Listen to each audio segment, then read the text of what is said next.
If you've ever run out of openers and just had to do it cold, hit that like and subscribe button, folks, and welcome back to another episode of Benzinga's Pre-Market Playbook. Look, we made it to the big day, right? Micron earnings tonight. I think that's what everyone is going to be waiting for.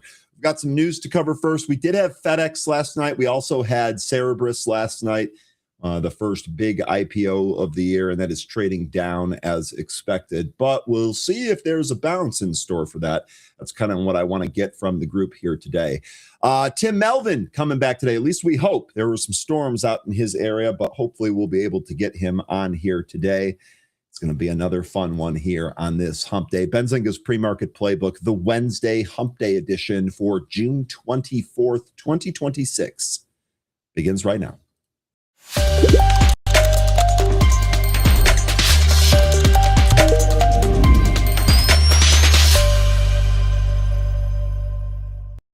Good morning and welcome back, folks. It's great to see a whole bunch of returning faces here today. I hope that you all had a wonderful rest of your Tuesday, and hopefully, I know it's early, but hopefully your Wednesday is going well.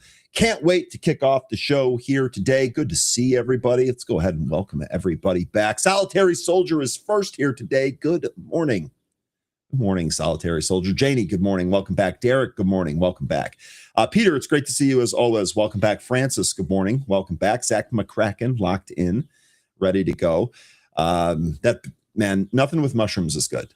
But we can talk about Wendy's here. That's popping. New CFO.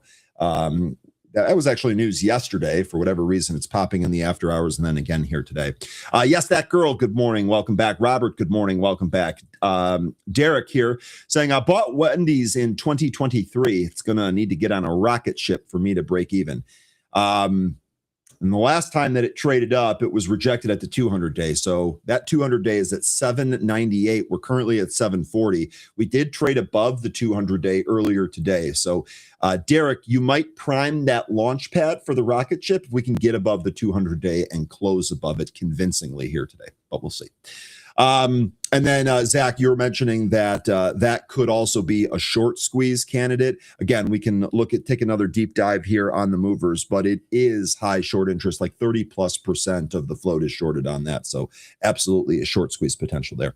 Kelly, good morning. Our human chat scanner, Billy, good morning. Welcome back. Richard Judge, good morning. Welcome back. Barb, good morning. It's great to see you again. Azrar, good morning. Welcome back. Lance, good morning. Catherine, good morning. Bavesh, good morning. Bernhard, Chuck, and Alvin, good morning. Potji, good afternoon. Best Life, good morning. Good to see you again. Up 30, good morning. Happy International Ryan Day. I don't even know what you're talking about, man. But wherever you're getting that stuff, let the group know. That's good. Dorcas, good morning. Welcome back. Just passing through. Good morning. Welcome back. C. John, good morning. JJ, good morning. Whisk, good morning. Linda, good morning. Creation, good morning.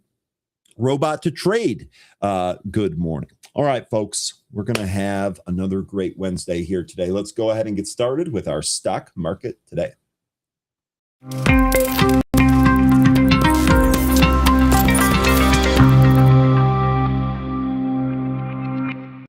All right, futures bouncing back a little bit here after yesterday's sell-off, or tech wreck, I guess you could say. S&P futures holding higher here by 0.33%. The Dow futures up by 0.14%, and the NASDAQ leads the way higher at 0.59%. Now let's take a look at some cues from last session here, as well as what we have going on for today. Sectors that gained and lost on Tuesday include consumer staples and healthcare, which moved higher, while information technology, industrials, and materials finished among the session's biggest laggards. U.S. stock futures were mixed on Wednesday, although they're all in the green now, as the Dow fell, but the NASDAQ and the S&P rose. Dow has now joined the party, thankfully. President Trump instructed the Department of Justice, or DOJ, to look into oil firms for not lowering retail fuel costs as crude price continue to drop. In fact, crude's down again here this morning. Let me actually get that for you here real quick. Sorry, I didn't have it ready. Crude down another 3% here, and the oil futures in a 71 handle. So those do indeed continue to drop here. In an early Wednesday post on Truth Social, Trump claimed that energy corporations are overcharging consumers because their pump prices do not reflect the much cheaper rates that they are currently paying for crude. Quote, gasoline prices better start going down a lot faster than what I'm seeing. Even used an exclamation point in there, end quote. Meanwhile, the 10-year Treasury bond yielded 4.46%, and the 2-year bond was at 4.19%. The CME Group's Fed Watch Tool projections show that the markets are pricing in a 63.7% likelihood of the Federal Reserve leaving the current interest rates unchanged during the July meeting. Now, we've got several stocks in focus here for you today, and the big one, or the first one here, is going to be the big earnings report from yesterday. That's going to be FedEx. The ticker on this is FDX, and it dropped 6.77% in the pre-market on Wednesday, despite beating earnings estimates. The impacts of shifting trade policy, given the tariffs, led to shrinking operating margins. We're going to cover the FedEx report here in just a sec. The next stock on the list is going to be Cerberus Systems. The ticker is CBRS. This was our first big AI IPO this year. It tumbled 11.34% despite topping earnings expectations. CEO Andrew Feldman said Tuesday the biggest constraint on artificial intelligence growth is no longer chip supply or customer demand, but the availability of data centers needed to deploy the AI infrastructure at scale. Interesting. We're going to look at that here in a little bit. The next stocks for you here are actually going to be Verizon and Google. Verizon, ticker VZ, slipped 0.36%, and Alphabet, ticker GOOG, rose 0.45% as the Google parent is set to replace Verizon in the Dow Jones Industrial Average on June 29th. The next stock on our list is going to be KB Homes, and the ticker on this one is KBH. It gained 3.52% after reporting mixed financial results for the second quarter after the market closed yesterday.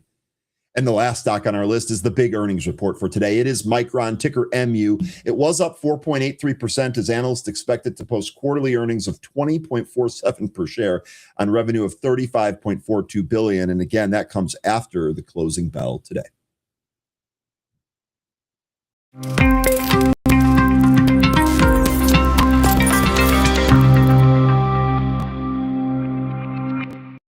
All right, let's take a look at the SPY chart here and see where we are at. Now, we're going to go back to the daily chart here. We'll start with this. We'll zoom in. Let's get the stage, set for today. Now, yesterday, we again almost came into the 50. And in fact, yesterday's action felt like we were range bound between the 50 and the 20. We actually did not test or print either moving average. So although we traded around in the range and we got very close to both, we never actually printed that. Your 50-day moving average is at 731.53. I think it was at like 730 and a half yesterday, so it's up 1 point here today. The 20-day moving average is at 745.30. Both of those are going to be key levels today. Now, we're currently sitting here at 736 and change in the pre-market. Part of me, as I've been saying the last couple of days, I actually want to get this 50-day tested.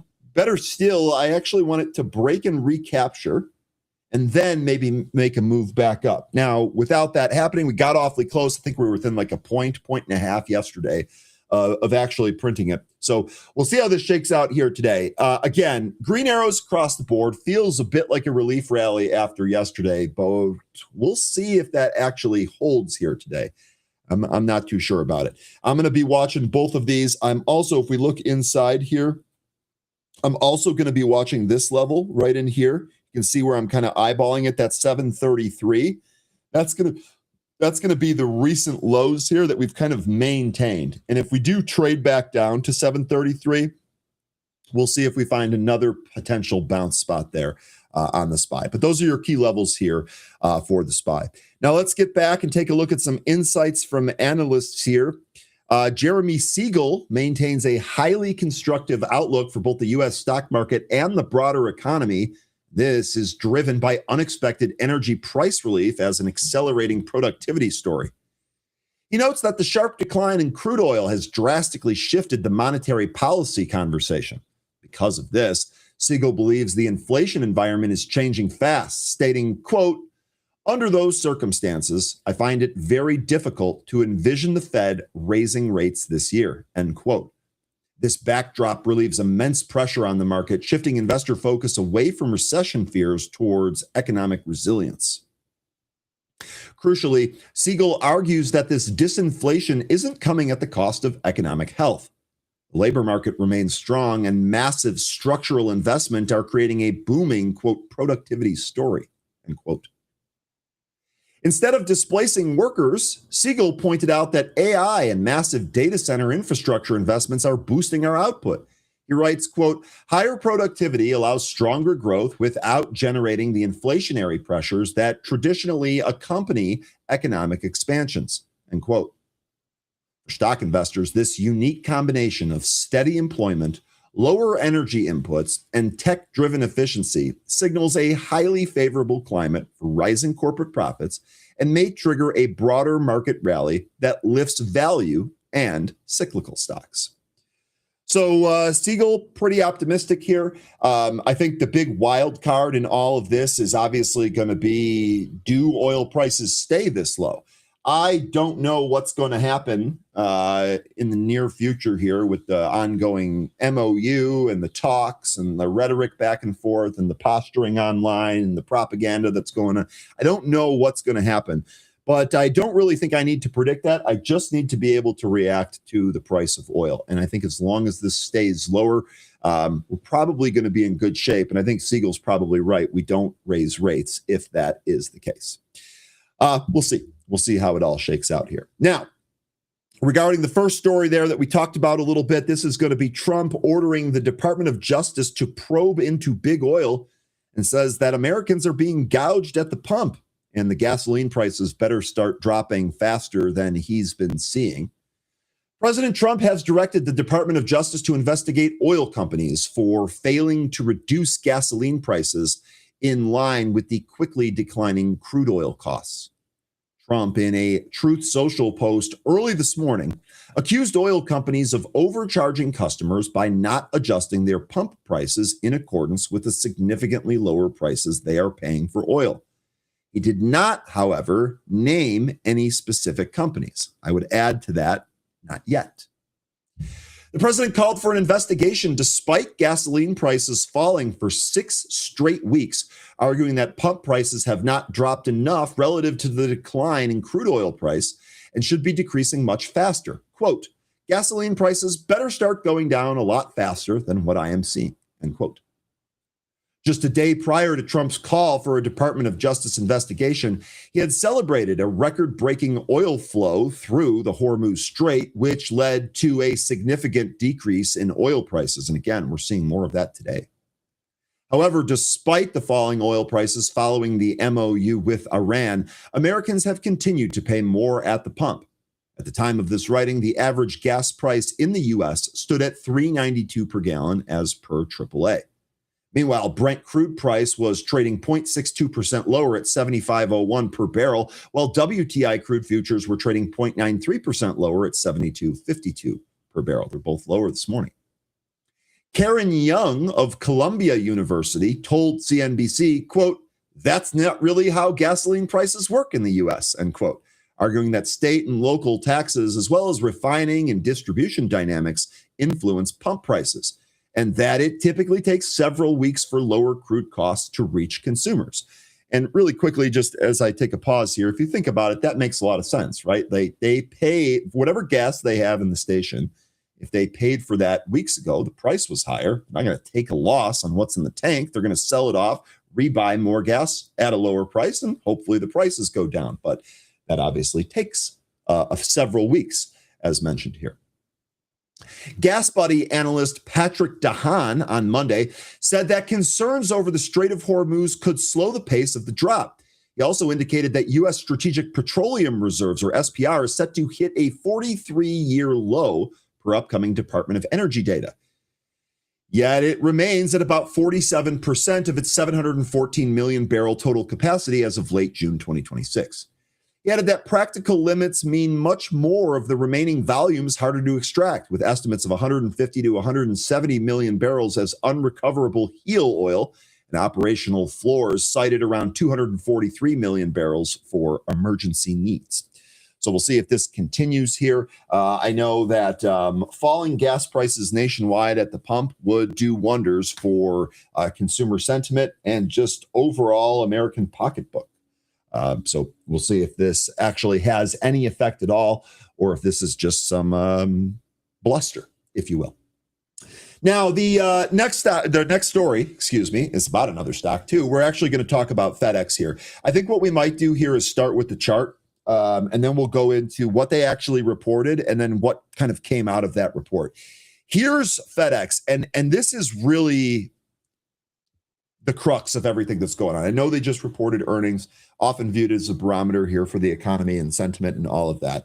But if we start with the chart here, boy, oh boy, this thing, we were sitting on the 200. The chart here really looked like this was going to break lower here. And indeed, we have broken beneath the 200. The other thing that we've done is we've also broken beneath this trend line. And we have a series of long-standing trend lines here. The one that we just broke originated back in October of 2023, and this basically connected some of the lows. Now, we've broken beneath this trend line once, had a really great run, recaptured the area, and then backtested the area, and then moved higher here, topping out at about 400. Then FedEx spun off its freight business. That's what the big down candle is for. And now with the earnings being reported here, we're actually breaking the trend line, breaking the 200-day. This actually sets up a move down towards 280. When we discussed this in happy hour yesterday, we had a bunch of different things that kind of pointed to the 280 spot as being the next sizable support here for FedEx. For example, we just talked about the 200-day on the daily chart, but if you flip over to a monthly chart, you'll notice that the 20-month moving average is actually right at 280, 280.71 in fact. So, and I actually think there was a value there on the 100-week moving average is at 279.74. So to me, it sure looks like with FedEx here, we're 13 points away from that.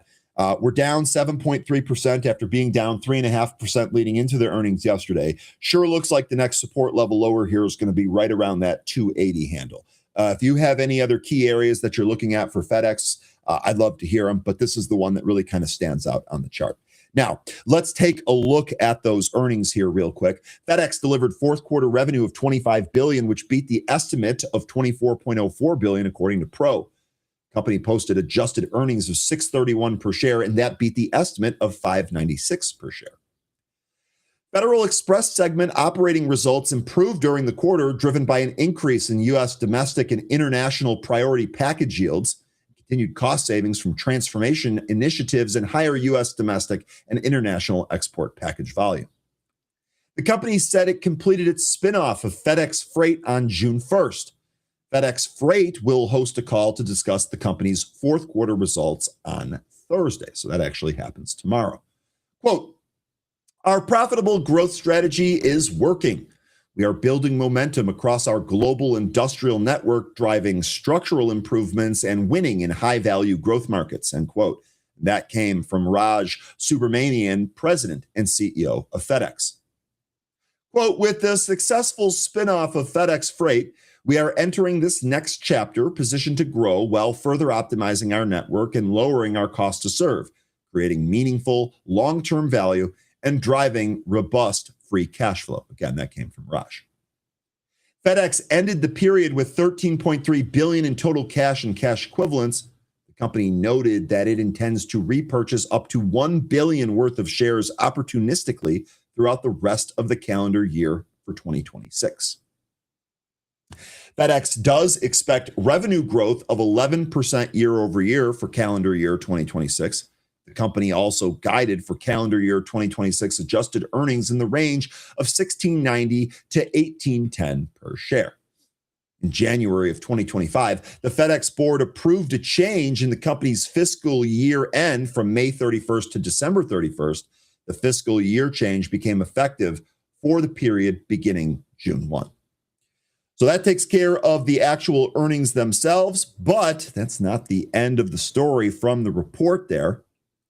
FedEx turned tariff turbulence, which they mentioned, kind of hitting their margins, into a double-digit export growth story.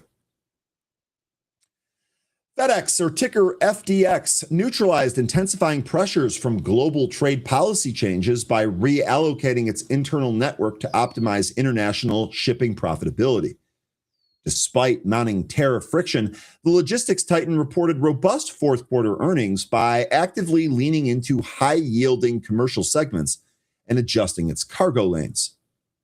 To counter global trade disruptions, FedEx quickly adapted its large supply chain. CEO Raj Subramanian revealed that the company's full-year performance succeeded, quote, "despite several significant headwinds, particularly global trade policy changes," end quote. Rather than retreating from volatile trade corridors, the carrier flexed its air and ground capacity. Chief Customer Officer Bree Curreri noted that the company, quote, "supported changing trade patterns by flexing our network, enabling double-digit international export revenue growth on the Asia-Europe lane," end quote. Consequently, international export package yields surged 10%, driven primarily by core base price increases over volatile fuel surcharges. There's that fuel story again. The primary operational driver behind FedEx's resilience is its newly implemented structural overhaul. Quote, "Our transformation plans remain on track across the globe, supported by our tricolor strategy," end quote. That again was stated by Subramanian during the earnings call. This specialized framework prioritizes premium high-value cargo while intentionally shedding low-margin domestic volume. This pivot has paid off significantly in the international heavy freight sector. Curreri highlighted that FedEx continues to, quote, "to win share in the international export freight market enabled by Tricolor, with average daily pounds up 12% year over year," end quote. This targeted execution allows FedEx to deliver fourth quarter revenue of $25 billion, while the company's shares initially slipped nearly 7% in after-hours trading due to technical difficulties surrounding a shift to a calendar year reporting cycle.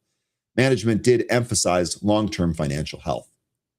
Capital expenditure dropped to a historic low of 4% of revenue. And transitioning forward, FedEx projected calendar year 2026 adjusted earnings between $16.90 and $18.10 per share and projected a strong 20% adjusted EPS growth.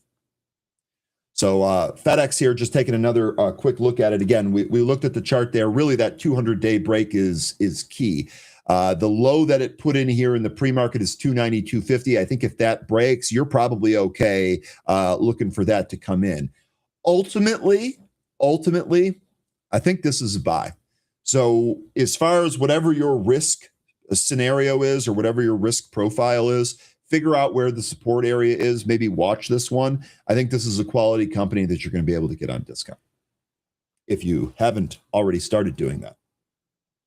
Okay, the other, I guess, big earnings print was going to be Cerberus. It was their first earnings print, and again, this was the first of the big AI names to report their quarterly earnings. Cerberus Systems reported quarterly losses of 4 cents per share. That beat the analyst estimate for a loss of 16 cents per share, according to Benzinga Pro data. Quarterly revenue clocked in at 193.41 million. That beat the street estimate of 181.59 million by 6.5%. Cerberus reported the following core non-GAAP first quarter figures. Core total revenue of 191.3 million is up 12% sequentially and 92% year over year. Core hardware revenue of 111.6 million is up 60% year over year. And core cloud and other services revenue of 79.8 million was up 167% year over year. Core gross margins, 47%. Core hardware gross margins, 42%. Core cloud and other services gross margins, 53%. Quote, this was an outstanding start to 2026 for Cerberus, and we're proud of our achievements, end quote. That came from CEO Andrew Feldman. He goes on to say, quote, AI has moved from being a novelty to being useful and productive. Cerberus wafer scale technology delivers the fastest AI in the world. Cerberus Systems expects fiscal year core revenue of 855 million to 865 million. That's up 69% year over year at the midpoint, and core gross margin in the range of 38 to 41%. Now, I actually had two stories here that I joined together because these were both related, obviously the same stock, but also both related to the earnings print.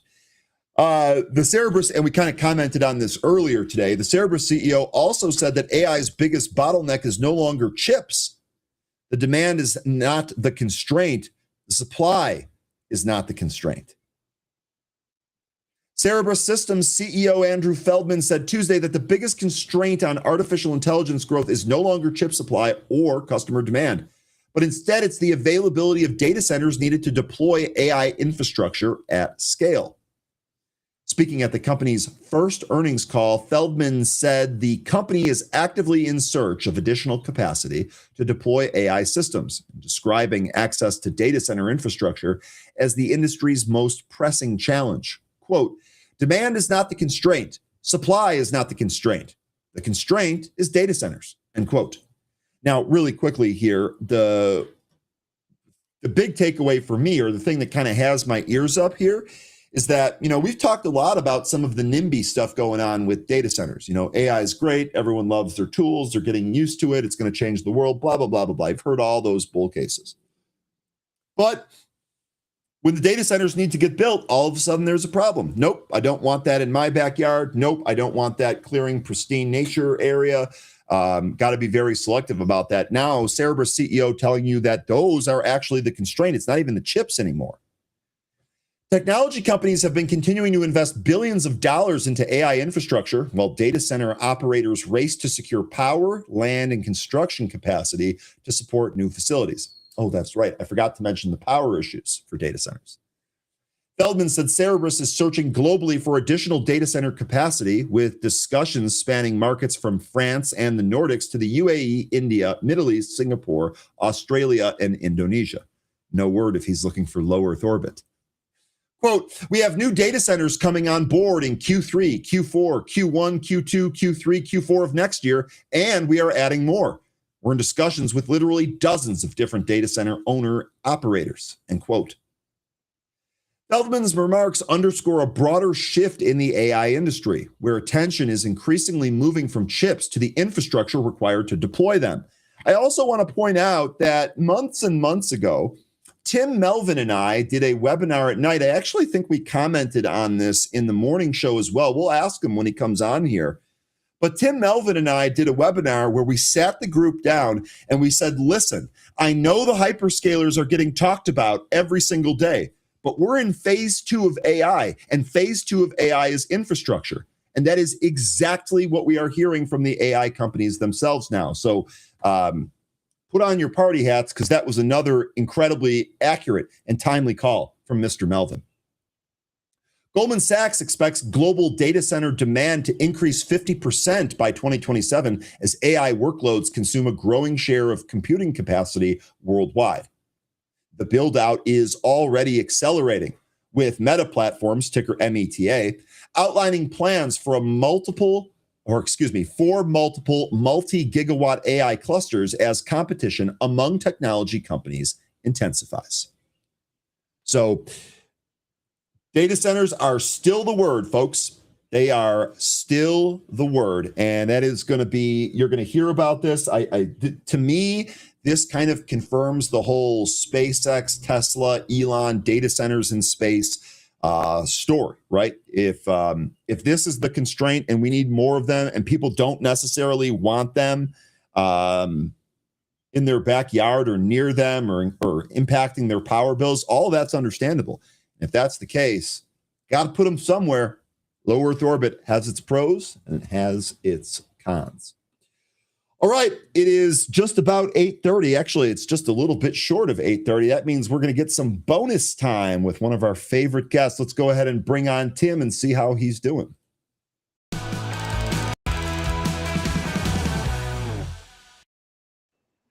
Tim, good morning. How you doing? How the storms? Doing real good. Getting ready for 4th of July here, as you can tell. That's one of our favorite holidays around this house. 250 years of the most interesting, most freedom-oriented government experiment in the history of the world. We have our bumps, our fits, and some of us agree and some of us disagree. But we're still the only nation that's ever done this in the history of the world. So it's kind of cool. And we're getting excited about it. Yeah, but I share that. I'll simplify it for you. This is without a doubt the greatest country in the world, and we are extremely proud. I will also be celebrating its 250th birthday here. July 4th, one of my favorite holidays. And yeah, I admit it, Tim. When I was a kid, I was a pyro. I like fireworks. I like blowing stuff up. So 4th of July has always had kind of like this mystique about it that I really appreciated. Staid and conservative as John Adams, our second president, was. The night that they signed the Declaration, he wrote a letter to his wife, Abigail. And if he was writing that letter today, that letter would basically say, if you got kids in the room, cover your ears. I'm going to use some bad words here. Not really. But the letter would basically say, in today's world, this is such a momentous occasion that every year to mark this occasion from one end of the land to the other, we should grill burgers, get drunk, and blow things up. And we've been doing that for 250 years, and I expect y'all to hold up your end of the bargain this time around. That's you can count me in for that. But as my producer is aptly pointing out, if that message was getting sent today, it'd be a text message, not a letter. Well, yeah, okay, funny. But I'm not. I see. No, I don't think Abigail will let him send a text home. She's a little strict about those kind of things. So, because I know what would happen if I sent a really important thing to my wife by text, it would not be happy times. So, anyway. Are you saying that my producer might have a lesson to learn here about sending an important message via text? We've never met, but take notes, dude.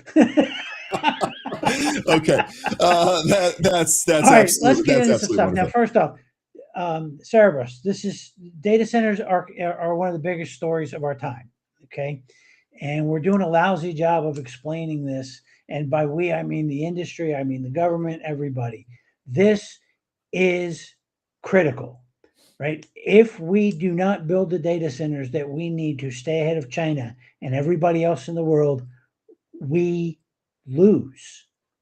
Right. And the first to AGI, or the first to some combination of quantum and an AI lead, is going to dominate the next 100 years.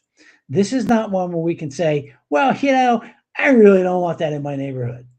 it doesn't play, right? This is Manhattan Project level stuff, and not just so we can all ask ChatGPT disturbing questions at 2 in the morning when we get home from the club. So um, there's way more at stake here than that. There's national defense, homeland security, biotechnology, all sorts of implications to this. So it has to be done. Now, I'm going to throw something else in here because I said this on a webinar not long ago, too. CBRS, no matter how well intentioned, is ridiculously overpriced, right? I said it. I was right. Okay. I'm going to continue to be right. This is a $45 billion market cap with 500 million of revenue. All right. I'm not saying that they're going to zero or anything like that. I'm saying you're a decade away from even vaguely justifying this valuation. Okay. So I'm with you on that. And going into this print, Tim, I suspected that this was going to trade down too. The next test here is really going to be at 200. We've actually already tested this low. It looks like we're going there again. Yeah, and you consider that, when you start to get the Brookfields of the world really, really in here, and the ProLogics and the Digital Realty, you got a lot to compete with to start with. This is going to be a very competitive business, and increasingly, as the government's going to have to get involved, and shame on y'all for letting them in your business, but it's going to happen. The margins are going to compress. So I love the data center story. I think it's way underplayed, right? It's way more important than people realize. But I think these guys are going to have a tough time justifying their valuation here. Okay. All right, let's get to some other cooler stuff. Yeah, right? I'm ready. I came loaded this morning, Ryan. I really did. That's amazing, considering that there were storms in your neck of the woods. You're still able to prepare and be ready. That is something to aspire to. Yeah, no, it's, yesterday we had to cancel, move a webinar till tomorrow because we had a storm blow through here and it ripped down lines. We're still not on the internet. I'm doing this through a connection over my cellular service. So, well, I'll tell you what, real quick, this is a stock show. Why don't you mention what cellular service you have? Because right now your video and audio looks splendid and it does not even look like you're on a hotspot. I've tried them all. I'm using Verizon. We've always come back to Verizon because it's the most reliable. There's dumb commercials. Yeah, there's some truth in this. And instead of just using a wireless hookup, I'm using an Ethernet, not Ethernet, but just a cable, USB cable tether to the computer using the cellular service. And it's fantastic. Absolutely great. I also am a Verizon customer. The viewers here know I've had plenty of internet problems with Comcast, and it has been Verizon that has saved me on all of those occasions. Glad to hear it. All right, ticker VZ, by the way. Thanks, Tim. What do you got for us? Okay. First off, I got a list from a friend this morning of 70 things that you probably didn't know. And I'm not going to do all 70, but there's some cool stuff in here, okay? First off, Citadel, the large brokerage firm, just throwing it out there, they handle 25% of all U.S. stock trades and a much larger chunk of option trades.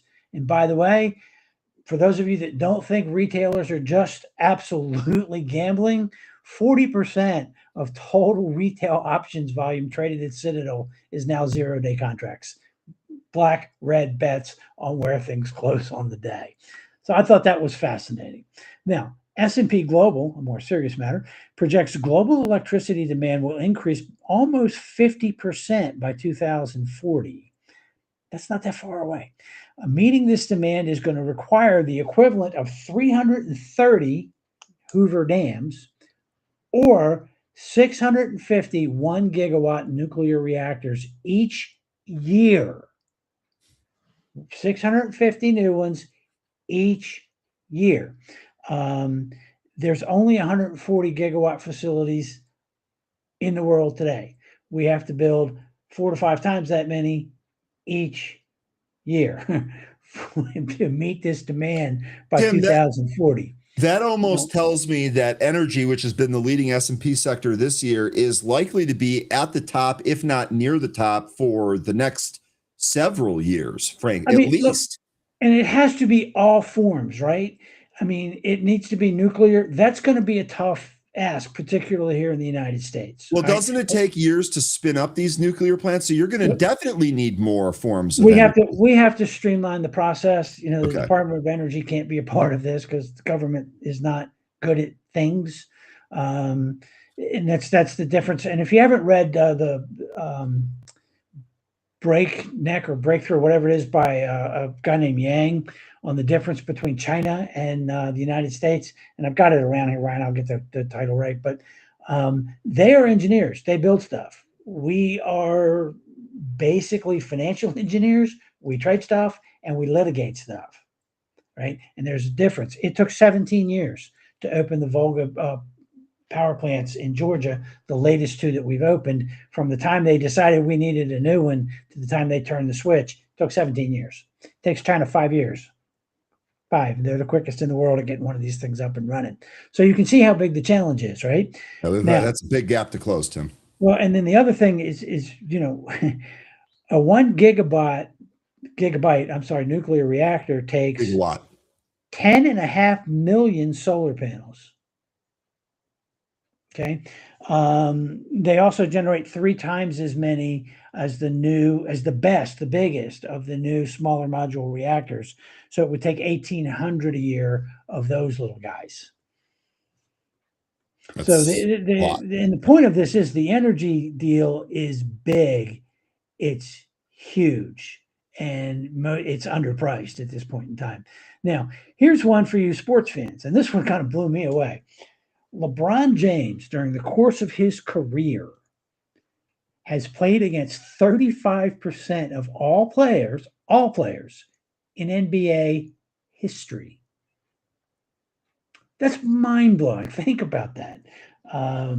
Now, for those of you that are worried about AI getting rid of all the jobs, 60% of current occupations today did not exist 50 years ago.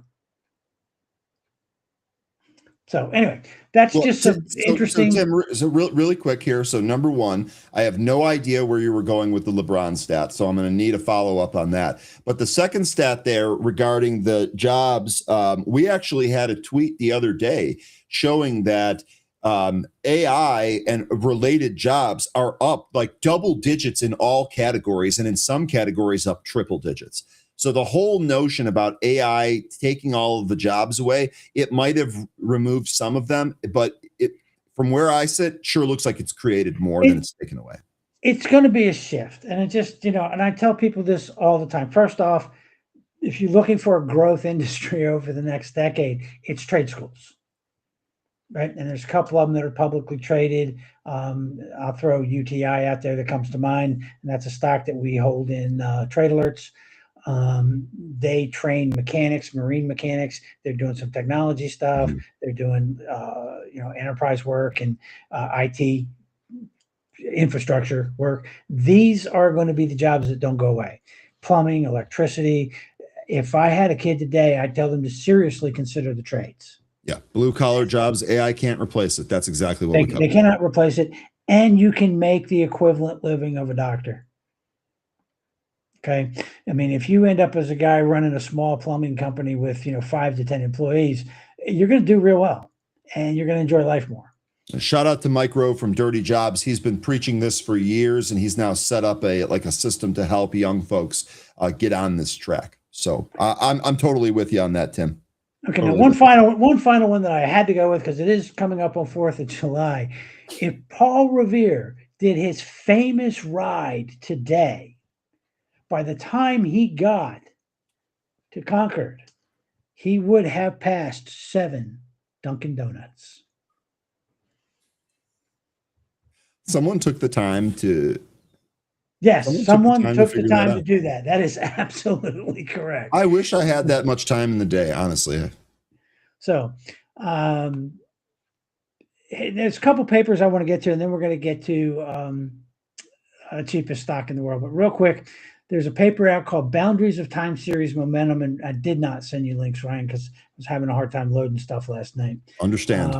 But it was just published in June of this month, June 1st, and it examines a question for investors who use trend following and momentum strategies. And they looked at the markets that we all deal with, right? They looked at equity and they looked at fixed income. Those are the ones that most of us deal with every day. And what they found, I'm going to summarize this: momentum works best when valuations are supportive.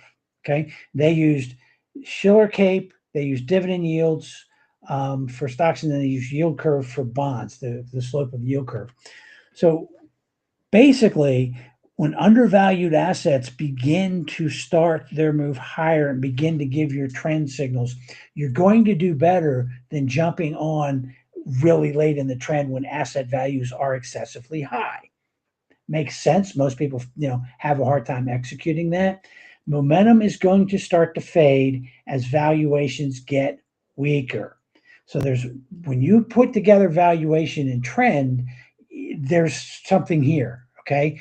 Most of the time, if you're a trend follower, you think value investors are morons, just like value investors think most trend followers are morons. And just like lovers of R&B and country music, you fail to understand that your roots are the same. Okay. The roots and disciplines that make a trend follower are exactly the same as that of a value investor. So we put those together. And Ryan, here's the cool part. You can do this in Pro. You can take the trend indicators and the value rankings, right? And they will give you signals that are, that are starting to trend. And we'll do this real quick. So you can give a value rank of over 80. Mm-hmm. I'm kind of curious to see what kind of names we get here. This is going to be a fun exercise. Now, We'll do it live. I want you to do long and intermediate negative. So no's and that. Long. I'm sorry, I was struggling there. Long and intermediates are negative. Got it. And short term, yes. Short term, yes. Now, what we have here is a short list of stocks. I can't really see. There's not many there. WR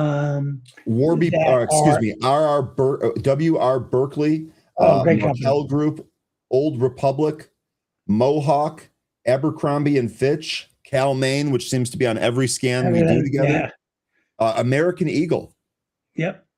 So now here's what you have. These are companies that are undervalued using our composite metrics. And our metric here uses price to book. It uses price to sales, price to earnings, price to free cash flow, enterprise value to EBIT, and crams them all in to one composite indicator. And then we measure it over a couple time frames. The momentum here is simply saying on a longer and intermediate term basis, the stock has been going down, but now the momentum in the short term is going positive.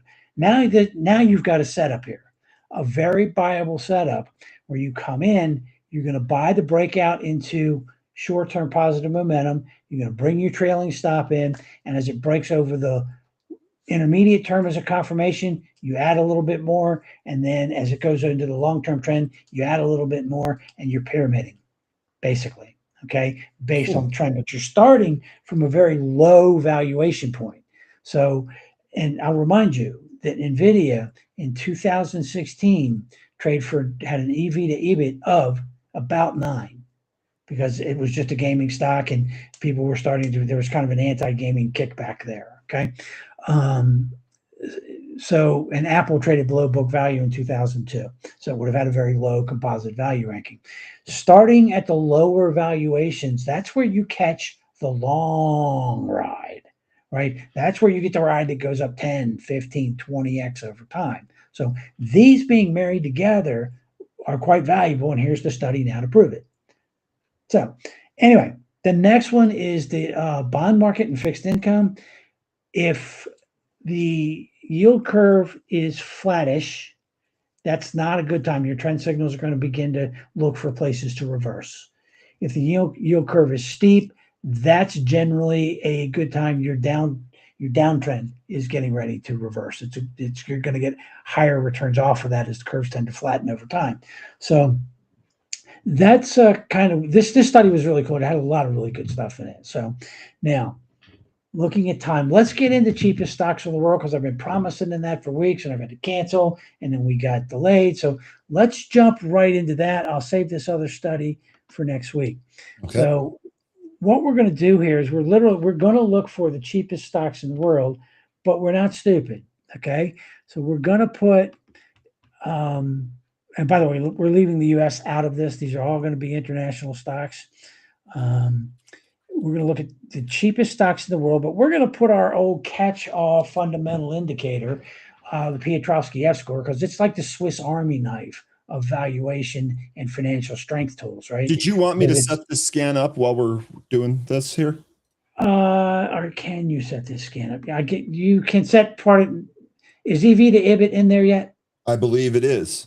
Okay, then go ahead and set the scan up. Yep. All right. So let's do F score. Just keep rolling. I'll drive. F score 7. Oh, you can't do the country block, can you?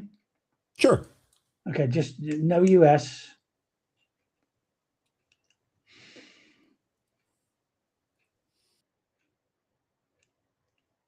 Oh, this is. Did I just drop there? Sorry about that. All right. So what we're going to do here is so I actually need to make this a little bit easier to use. There's no way to deselect one, but I'm going to do this. I'm going to do this, Tim. We're going to be fine. Okay. Oh man, it's going to take me forever to click all of this. No, we don't. Let's just keep rolling with some of the other ones because I know what I'm doing here. I'm going to run out of time here. So I used for this one 2 things. Okay, first I went enterprise value to EBIT. That's all of the equity and all of the debt in a corporation, and I back out the cash. Okay. And I used 1 to 5. I'm not playing around here. I'm looking for really, really cheap. Okay. Just cheap's not enough. We're looking for the cheapest stuff in the world. Now, keep in mind, this is a screen. We haven't done a lot of company by company evaluation on these things. So one of the cheapest high cap stocks, and by the way, we set these so they had to trade because most of them are ADRs, 10,000 shares a day. So you got a shot of buying them. So one of the very cheapest, trading at an enterprise value to EBIT of 1. So there's some cool stuff going on here, but also at a steep discount to book value is Hilex Corporation out of Japan. HLXFF is the symbol. You even have an almost 2% dividend. They do control cables, window regulators, sliding window systems, door control cables for the auto industry. They do industrial equipment and medical equipment, and they have a metal molding business. So your typical Japanese conglomerate. Remember the corporate reforms in Japan, right? They've got to get their stock price up or get delisted. So, and they automatically have to be a breakup or takeover target. I'm just kind of going down through here. I'm actually going to save this as a scan here, so I don't have to reset that up again. That's great, though. That's great. It is a very cool score. It's just giving you the cheapest stocks in the world and filtering them out and selecting them. Look, the U.S. stocks for the last 15 years have been the place to be, right? I suspect that's going to change. All right, where global markets are way behind. We saw it with Korea until the chip markets went kaplooey the other day. But a lot of what's going on in Korea is powered by Korea Electric Power, KEP, and the stock has gotten smacked around pretty good recently. It's back down into the 12 area. You've got a 4% dividend. It's got an enterprise value to EBIT of about 1.5, and it's trading at 46% of book value. So the stock's cheap. And that's been a favorite forever. Anytime you get a sell-off in the Korean markets, that's one that you can just jump right into. Now, in the UK, which is also just broadly speaking, one of the cheaper markets around, Vistry Group, and this is BVHMF is the symbol on this. This is a construction company that builds homes in the United Kingdom. And the United Kingdom, as we all know, has seen, if government was capable of doing something stupid, particularly in London, they've done it over the last several years. But I feel like that the winds of change are probably going to blow through here. Vistry Group's in a pretty good place. It's a profitable company, trading at 5 times earnings, very good discount to book value. No dividend on that one, but we are, generally speaking, quite bullish on the United Kingdom as long-term investors.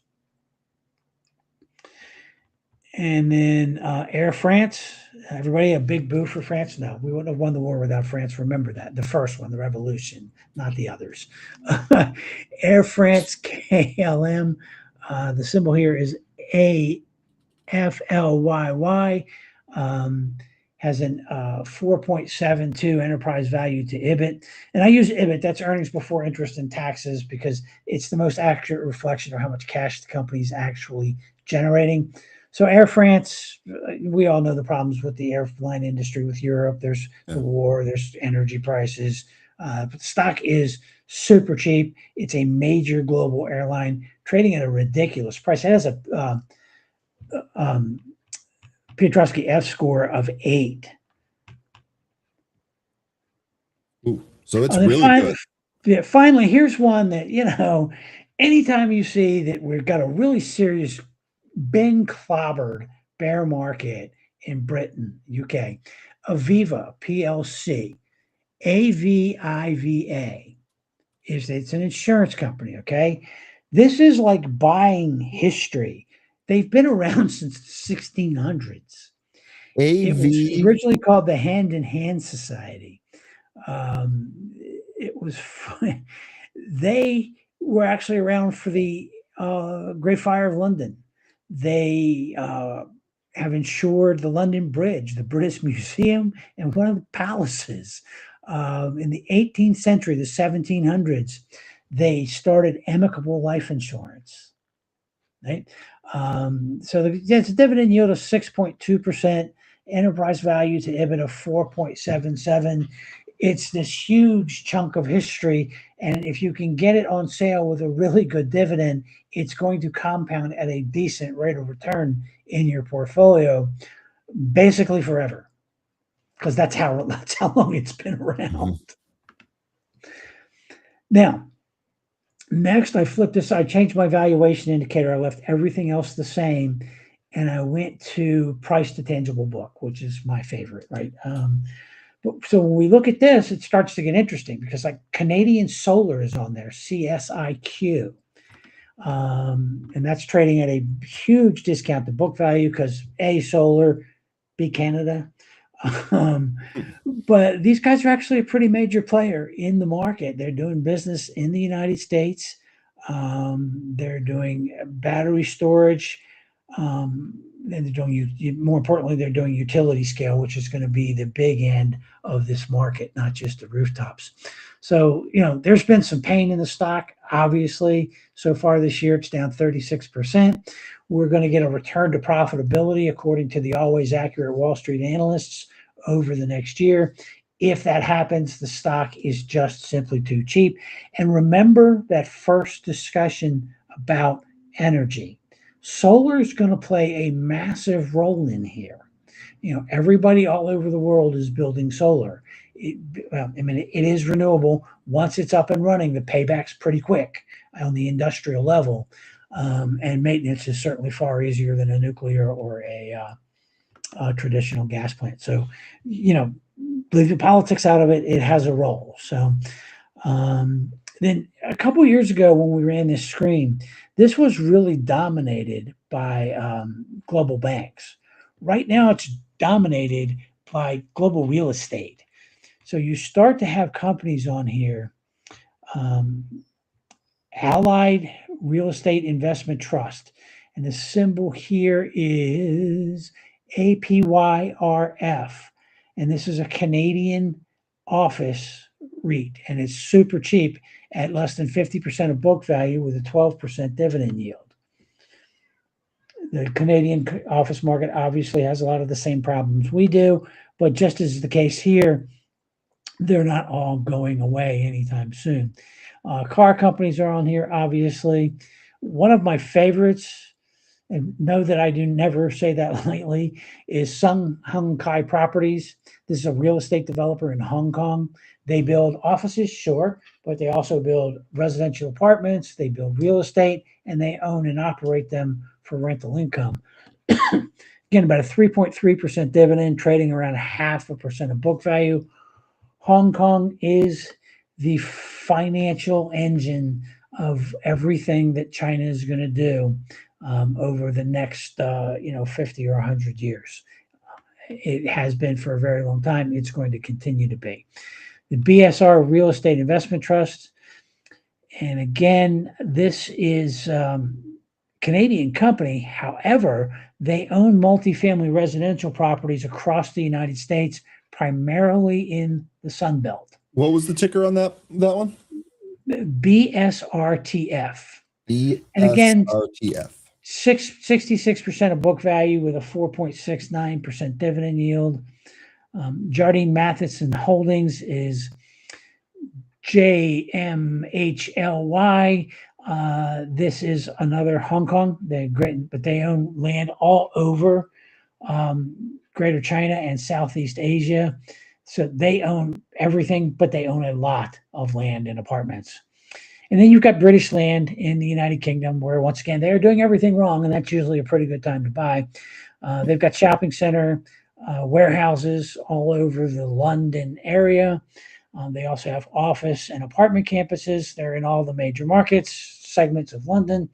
BTLCY, I'm a big fan of this one, at less than 70% of book value with a 5.91% dividend yield.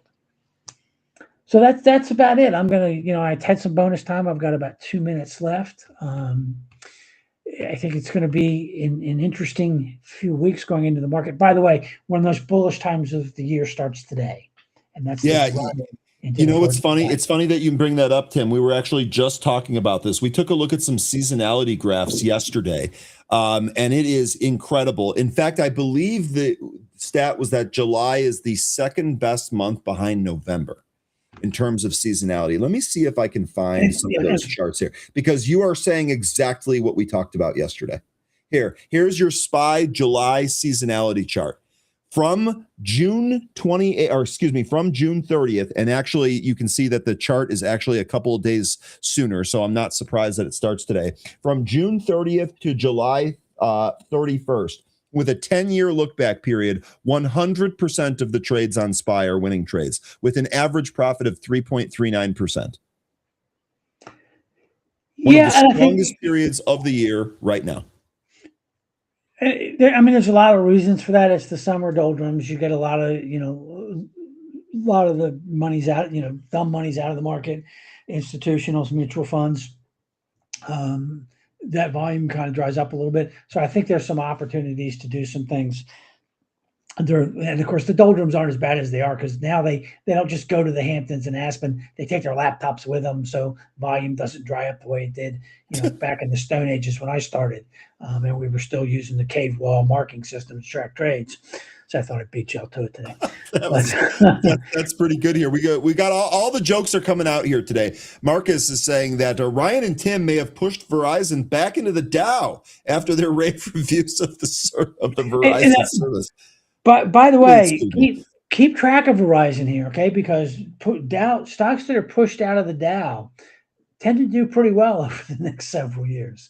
So, is that okay? So this is really good. So Joe had asked earlier. I'm glad that you said this, Tim. Since we have bonus time, let's hit it.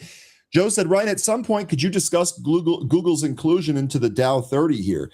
I didn't really have anything great on this. What do you think for Google and for Verizon? What are your thoughts on this? Well, I mean, I don't. It's the industrial average, right? So I'm not really crazy about the move. But again, they didn't call. I don't understand it, Ryan, but they just won't call and ask me what I think they should do. I don't know why, but I'm not sure Google belongs in the Dow Jones 30. But they do put it there, so it's there. We don't get to say anything about it. I think it makes the index a little bit too tech heavy. It doesn't really represent the industrial heart of America anymore. Okay, that's very interesting. Also, isn't there like a big market cap discrepancy? 195 billion for Verizon versus Google, which is 4.23 trillion in market cap. Wow. So a huge change too, just off that. Interesting. By the way, okay, now I've got two more things for you here. How many of you guys saw the Norway? They're doing the big rowing, the fans at the World Cup games. Oh, that is one of the coolest things. The Viking row.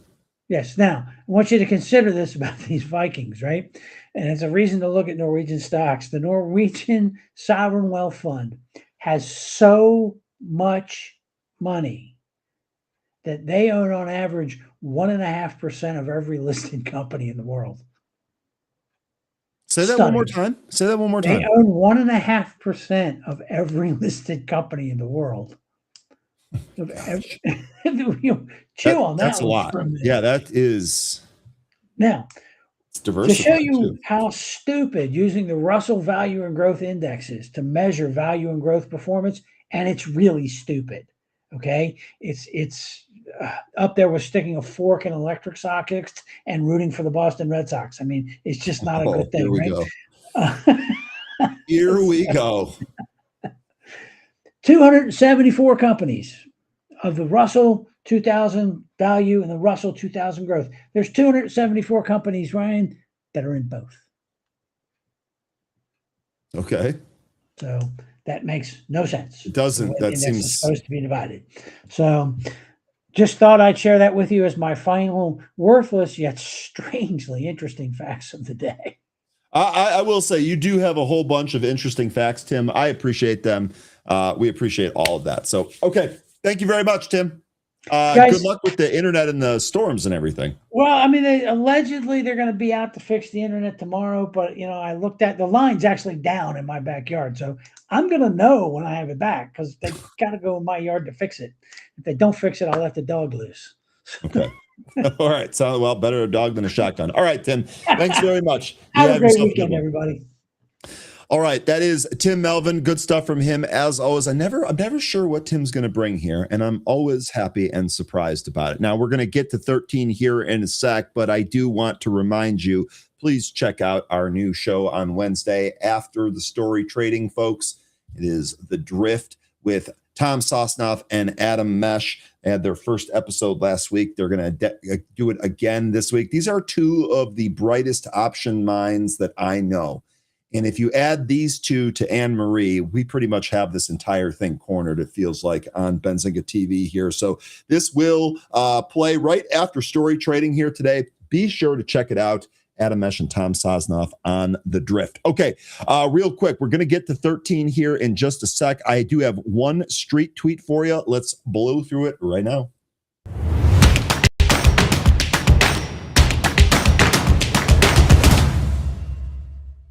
All right, this one comes from Charlie Bellio. The Fed expanded the money supply by over $9 trillion under Jerome Powell. $9 trillion. Inflation has averaged greater than 4% per year over the past 6 years.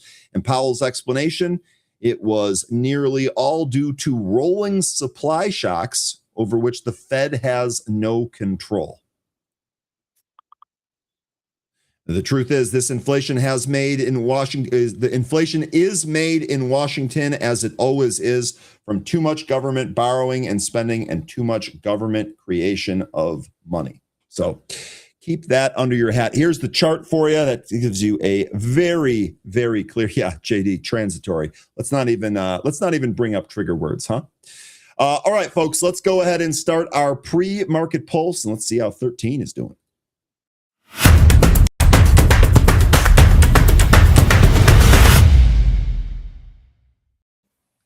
13, how you doing, boss? I'm doing all right. How is everybody in the chat? Sorry I was late. I was watching the stream with you and Tim, and usually that's my gauge for how soon I need to come on. And 8 o'clock came around, and they're still talking. You guys are still talking. I was like, I guess they're just going on for a while. And then I noticed that I'm somewhere way further back into the stream. I don't know why it had me start when I was watching this morning, way further into the stream, and so apparently I was about 20 minutes behind. Okay, sorry about that. Well, you don't have to be sorry. That's totally fine. I will say Tim will often just kind of pop off and go off, so that's not a problem either. Interestingly enough, 13, the problem that you're describing seems to happen to some other viewers here. So maybe just double check that. If you feel like you're behind or if you feel like the stream's lagging, maybe refresh and see if you get caught up there. All right. What do you want to start with here today? Movers list. Yeah, we can start with movers. There's been a lot of outages, just some different major services lately. It's kind of weird. What happened? Well, last night, Steam had a massive outage. People couldn't even log on to that. Okay.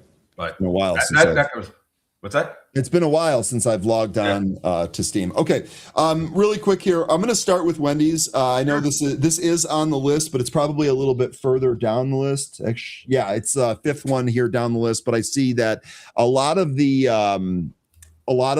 chat here is talking about it. Now, Wendy's is up 26.3% here today. You can see that the kind of the formation that it's made in here sure looks like this 830-ish area is pretty significant resistance. We do have kind of a nice trend, though, right? We've done a good job. We've tried to get above VWAP, been unable to, and then successfully been able to multiple times. Volume actually looks pretty good here as well. Now, the news for this, and I want to get the opinions here. I know we're talking about squeeze here in a sec. The news is yesterday we actually got an $8 price target from Stevens & Co. We also had news about a new CFO. So Steve, it looks like Ceruleus as the CFO and the Chief Strategy Officer. But interestingly enough, that came yesterday morning. So we're seeing this move here today. Now, the short interest on this, high. 37% of the float shorted, 4.7 days to cover. That metric is high on the percent of float short and just about at the high threshold for days to cover. That threshold is 5. We're at 470 here. So squeeze potential, absolutely. Could totally see it here. Otherwise, 13, here's the chart. What do you think on Wendy's? I think there's a dollar range that we want to keep an eye on here because so far the price action this morning has had us run into this range. And we've been getting resistance. So when I'm looking at this daily chart and I'm seeing where the price is right now, looking to the left to see where there's a highs, lows, consolidations. We're facing resistance in this consolidation that occurred from about November of 2025 to the end of January this year, and that range gives us about 785 to looks like maybe a little bit less than $1, 785 to 875. That looks to be the range that this consolidation is in, and that's what we've been running into all morning. First with the impulse move, which took us up to basically 830. The second impulse move later on this morning, which took us up to 859. And that gives us a trend line where we might go up next on the next impulse move, which would take us up toward the top of our range if it happens soon, 875. So I think that consolidation is going to be something to watch for here, because if we can break through that, then we'll start printing some other levels. Let me see if there's anything else I can see here. We might even get up, well, maybe not. Yeah, I think that's going to be the range for now. I don't really have a good spot, maybe $9 if we do break out of that consolidation. But I don't know how much this thing could run if it does that. There's still a lot of resistance up overhead. But that consolidation this morning, I think, is what we should keep an eye on here, because that is what is keeping the price from going much higher right now. Okay, and then really quick here, there was a mention here in the chat. Wendy's has a big float, 135 million. We've actually traded some of these other companies that have bigger floats than this, so I wouldn't even really say that this is high, but it's definitely higher than some of those, low float movers that we end up doing or trading here. Barb says Wendy's is rolling out an entire dill pickle line of foods this summer. As someone that doesn't really care for dill pickles, that is gross to me. Glad you're buying it. I won't be trying it at all. And I believe that the chicken sandwich, the spicy chicken sandwich, which has been a staple and literally got me through high school, I believe the reformulated sandwich now just includes pickles, which no bueno. Okay. But yeah, the short interest is notable, 37%, not the 5 days to cover minimum metric that we want to see, but still up there with 4. There's going to be some potential squeezing here, but still, I think it would serve everybody well to just draw that trend line on the top with the wicks there. You see it? See it? Yeah. Sorry. The two big ones, right? We're going to do this. Oh yeah. The upward sloping trend line. Yep. No, I'm not saying we're going to break over this, but I think we're going to visit it. Okay. That gives us a target. Gives us a target. Okay. Now, what else did you have on your list? The ones I looked at today were PLSM, FRTT, and VTAC. Okay. So we'll start here with PLSM. Oh, you know what? I didn't even need to do this here. Pulse More shares are trading higher after the company announced a strategic partnership with Uma Health and expands access to remote prenatal care in the U.S. Boy, Corey, I'd almost like your opinion on what this actually means, considering you have telehealth experience.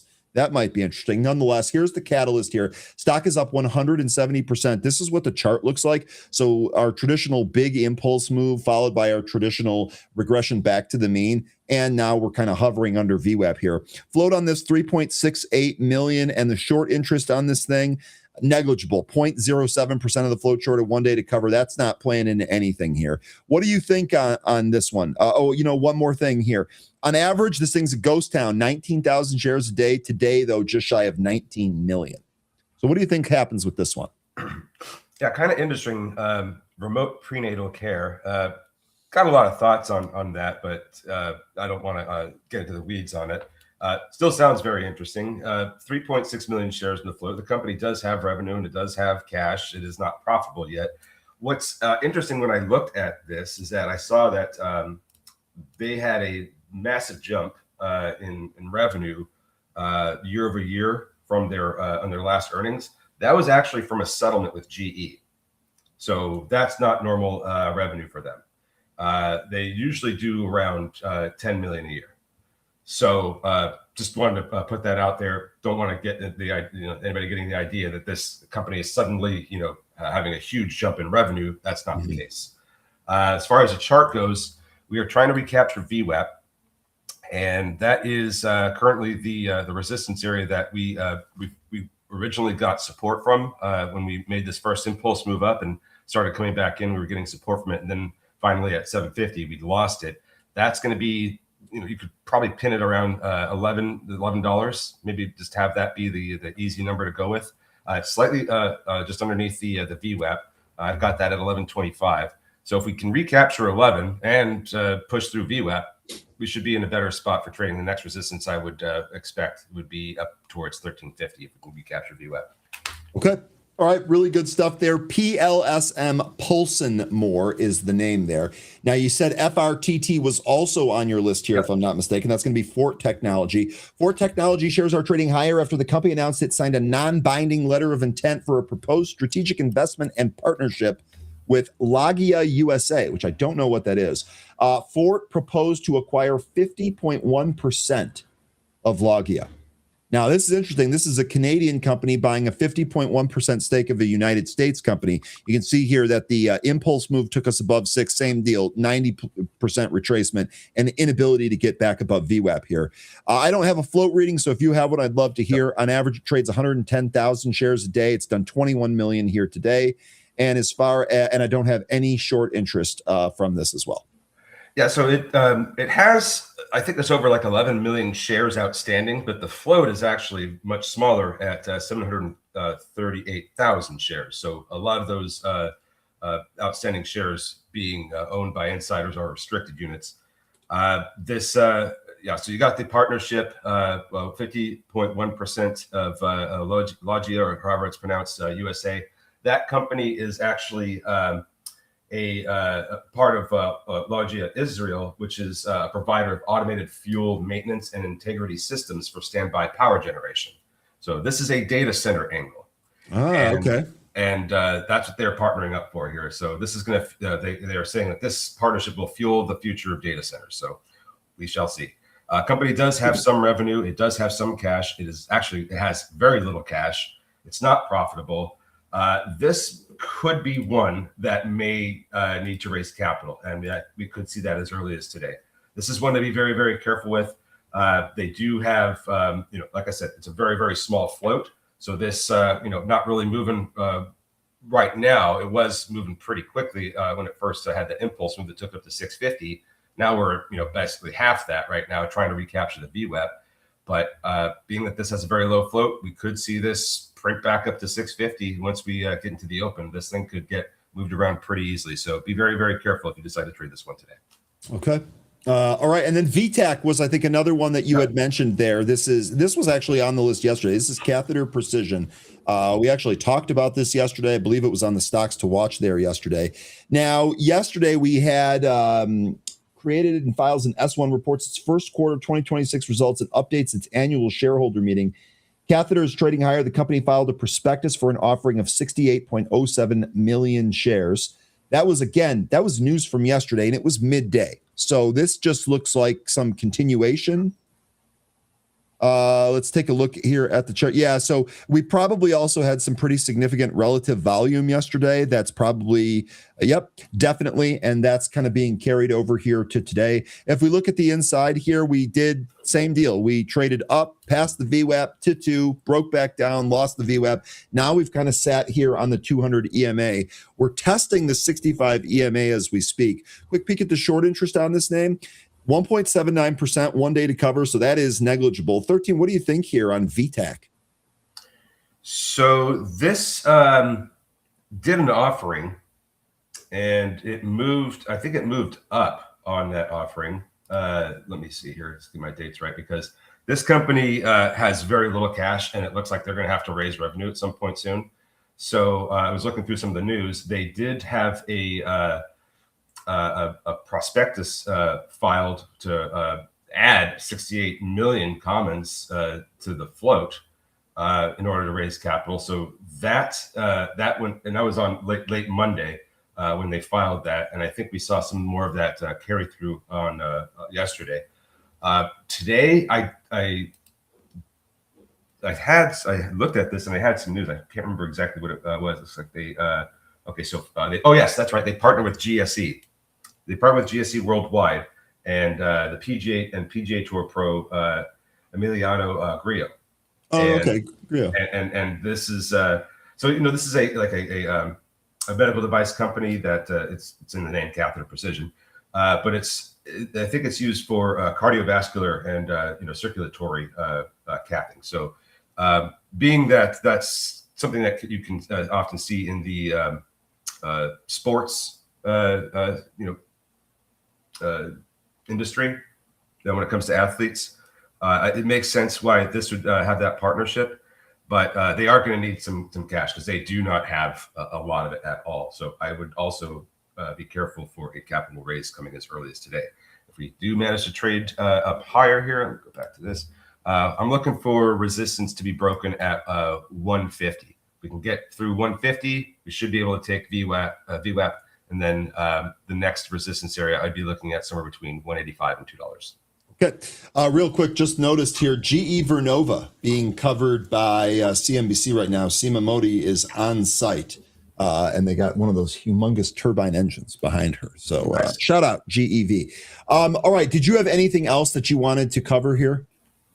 No, but I did think that legislation that passed yesterday was interesting, and it kind of makes me want to see what the home builders are doing.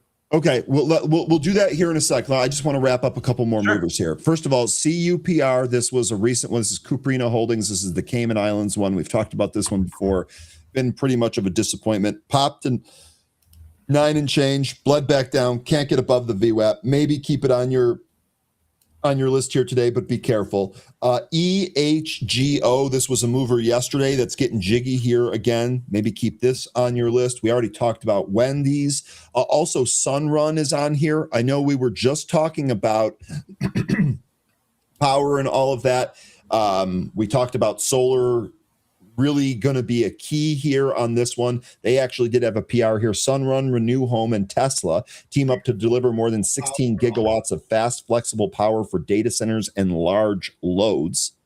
So this is actually up by about 16% here today. This is actually a pretty decent formation, too. It's recapturing the VWAP as we speak. It looks like this wants to try and test higher. And then also, for those of you that have hung around for a long time, I was fortunate enough to speak with Crow over DMs the other day. And one of the stocks that he is kind of looking at is Soon here. And this is Sun Nation Energy. This is also involved in solar. So just wanted to put that on your radar here. Crow says hi to everybody, and he is doing well. EHGO just retook its VWAP. If you look at a 5-minute chart, you can take the high from the regular session yesterday and draw a line through the pre-market here. And that looks like a line that this price is about to make a move for. Agreed. Well, that's not the line I'm talking about, but wait, so did I not? Sorry, the not having shading here really screws me up, 13. So I probably use Wait, you said the high from yesterday. Yes. You're doing this, yeah. So again, shading got me there. Sorry. I'll try to get better. All right. So that's what I'm looking at here. What else do you want to talk about? You said you wanted to look at some of the builders there. You wanted to talk about that legislation. That's perfect. We can start with, is there any particular one? Should I start with like KB Home? You can start with whatever you want because I haven't looked at any of these yet. I don't know what they're doing. Okay. I'm going to start with KB Home. I'm going to step away while you get started, but I'll be right back. Oh, okay. Well, like I said, I have. You not okay? Then I'll stay. When we get to one where I can step away for a sec, let me know. Okay, yeah, because I don't like I said, I haven't looked at any of these. I only know that we had some bipartisan legislation go through now, and it's being sent to Trump's desk to sign this into a law. So the whole thing here is that there's restrictions on how much corporations can have. Or hold how many homes they can hold on to. There's apparently going to be a cap. That's one of the things that I recall. Like I said, I don't remember reading or seeing a whole lot else about it before I said I'm going to spend the rest of my evening away from the market. But help me out here. Like what should we be watching here? Because I hope we have some real estate folks in the chat because it seems like this is great for home builders. But I don't have enough context, so I need some help with this. Yeah, it sounded like they were putting like just a kind of a cap, so institutional investors can't just buy out homes and then artificially inflate the price. One of the reasons that I wanted to start with KB Homes is because they actually reported earnings yesterday. They missed on EPS, beat on sales here, and they actually got some upgrades here today. So, well, I guess price target adjustments. UBS maintained a buy on KB, raised the price target to 66. Citizens reiterated a market outperform, maintained their $77 price target. So this is hilarious. I have drawings on here from a while back. I'm just going to extend this channel over. I have a channel, a sideways channel that I've named potential bottom 42 to 44. And looks like we just hit that in May. We hit 44.03. Yep. We might have hit the bottom here with KB Homes. Just on a technical standpoint, okay. That's what I'm seeing here. So we might have hit the bottom here back in May. I think the next thing I'd like to see, a recapture of that 200-day SMA. Okay, and that might be on deck here. That's going to be right about $58. Lion here saying not many home buyers at this high interest rate 13. And right. Indeed, that's the case. We actually had Besant talking about that the other day. He was saying that rate lockers like myself are a huge part of that problem. And he's exactly right on that. There's no way I'm trading my 2.625 for a 7. I don't. Yeah, and there's lots of I think there's a massive divergence on the number of buyers versus the number of sellers right now. Like there are people that still want to sell their home, and get that nest egg money, but they're just they're too far apart with the buyers. Buyers want lower prices, lower rates. And, of course, home sellers don't care about rates that they don't have. They just want to make sure they lock in those massive gains they've had. Okay. 13, pick a stock, please, that we can put up here and do some charting on. I must go before we open here. Chat, do you have any you want him to break down? Not a penny stock, not GPUS. We're not breaking down penny stocks here. Just choose one. I don't have any. It doesn't look like there's any being suggested here. Okay, let's look at Micron. Okay, they're going to have earnings here tonight. That is perfect. Here's Micron. I will be right back, 13. I will make it as fast as I can. Here we go. So this is great because what I said earlier this week, basically on Monday, is man, this thing is getting pretty extended again. Man, this thing needs to have some kind of mean reversion. Man, wouldn't it be great if this came back towards the 20-day SMA and kind of cooled off a little bit so when the earnings does come around, we can, take off again. Because I think what I was saying was when we start to see this run up into earnings, that makes me a little nervous. If we continue to run up into that actual print, we could see some selling. Fortunately, now that we've got that out of the way a little bit, I don't anticipate that we'll see as much as I thought we would before. That's just a big drop from the highs because we were I think we were about 25% away from the 20-day SMA when we were trading up these highs on Monday. So I felt, that seems like a pretty good time, or at least we should be coming back in if this wants to go higher. Now that we've done this, we've kind of had a little bit of a mean reversion, didn't quite test it, and I still think we could maybe today. This makes me feel a little bit better about potential upside following the earnings print. I know that a lot of us are expecting that this is going to blow out numbers. It's just about, where are the prices at the time that we get that. And now that we're much, lower towards a moving average, I think that's going to be, much better in terms of trading, because I don't think that we're going to just get straight down like I would have expected if we had this print. Like if we had Monday's candle today into this earnings print, I'd be a little bit nervous about Tuesday. So anyway, this is looking much better. I think I'd feel a little bit more confident about upside in Micron, but we still need to hold that 20-day SMA regardless. So really, this depends on how that earnings print is received. Is anyone playing earnings here, by the way? I would absolutely love to know if any of you folks have a trade on for the actual print itself. Okay, lots of different stocks here. We're not going to be able to get through all of them. Let me take a look at, I guess we should take a look at SpaceX first here and see what it's doing. I know that one's been popular. It did look like it held that 150 area. 13, you talked about this yesterday in terms of not the IPO price, but where it actually opened. Looks like we're basically testing that there. Oh God, what else is on here? You know what it looks like with SpaceX, since we got that support from the opening price, not the IPO price, but when we first started trading on the market, it opened at 150. So that's that's going to be a support area. And if it holds and we start to get a reversal and it moves back up towards that share performance threshold, I think that share performance threshold is going to be the resistance to watch. So that's what we've got right now. Support at 150, resistance at 175.50. Okay, awesome. And then I appreciate you answering Lion and Liam, both playing Micron for earnings. And I'm not here to argue facts. Says MU earnings expectations are so great, probably not going to surprise. Either that or they're not going to surprise enough to make the stock trade up. Yeah. That's the big worry, right? Yeah, I don't think there'll be as much downside as I was expecting when we had it trading at all-time highs. This cooling off, I think, is very healthy for more upside in the future on this stock. Okay, and then Broadcom, do a quick check-in here on Broadcom. We'll move over to the main workspace. Broadcom is still above the 200-day. It does look like it's kind of trading sideways here, beneath the 50, beneath the 20. I'd say as long as this thing can really hold 360, and that's 30 points lower than where we're at right now, we're probably all right on this one. 360 is also exactly the value of the 200-day SMA. Ryan, we've discussed Wendy's 3 or 4 times already here. Potential short squeeze. If you want more of the breakdown, you'll have to rewind the stream a little bit. All right, flipping over to the main workspace. There's your bell. We are open. Let's get it.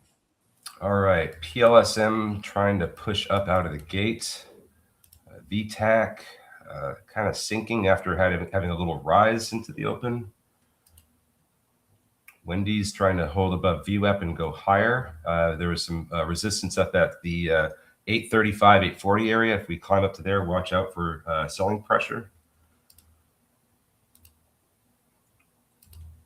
FRIT, Fort Technology. I don't know why I call it FRIT, but FRTT bursting through VWAP. It's just listening to the eye. That's why. Yeah, bursting through. This is that very low float one. Here we go. Coming up to the resistance area. Don't remember if I wrote it down or not, but it's up at that consolidation following the impulse move here. That's going to be at 375. Let's see if we can get a close above this VWAP here. And yes, PLSM is halted after also making a move through VWAP here. So we have a halt up through VWAP on PLSM and a move up through VWAP and still trying to hold above VWAP with FRTT. Okay, that's a pretty good move there. PLSM. Also FedEx right there. Sorry, I had that on the screen for a while there. FedEx straight up out of the open. This is basically where we closed yesterday. We have some names that we traded earlier this week. DFTX with a nice move out of the gate here. This was This was down at 36, about 36.50 this morning, and around 8 o'clock we started rising, and then we opened, and now we're at we just hit 42.99. So there is an old one that is moving right now. 700 million public offering of 20.5 million shares at $34 per share. Here comes Wendy's up at that resistance area just before the pre-market. Let's see if it can get through that resistance, and if it does, we should be getting a test of our trend line that we drew. Okay, let me. And that trend line was these two tops, right? Yeah. Oh, man. All right, so FRTT losing VWAP. Also keeping an eye on EHGO. That rose up towards the open, and then we had a candle that dropped us back beneath VWAP. Since the open, we've been trying to reclaim VWAP, not successful so far. Also, big move here in the SPY. Big move here in the SPY as we are absolutely pumping to the upside. Okay. Let's see if we can get above the pre-market high. That's going to be 737. We are still outside of the primary trade windows for the 0 DTEs. No position on this move higher. We'll see where it settles. It went right through the VWAP, though. Looks like there's a seller walking VTAC down right now. Wendy's trying to push through that resistance from the pre-market just before we opened. Sunrun did set a new high that already went through the pre-market. FRTT trying again.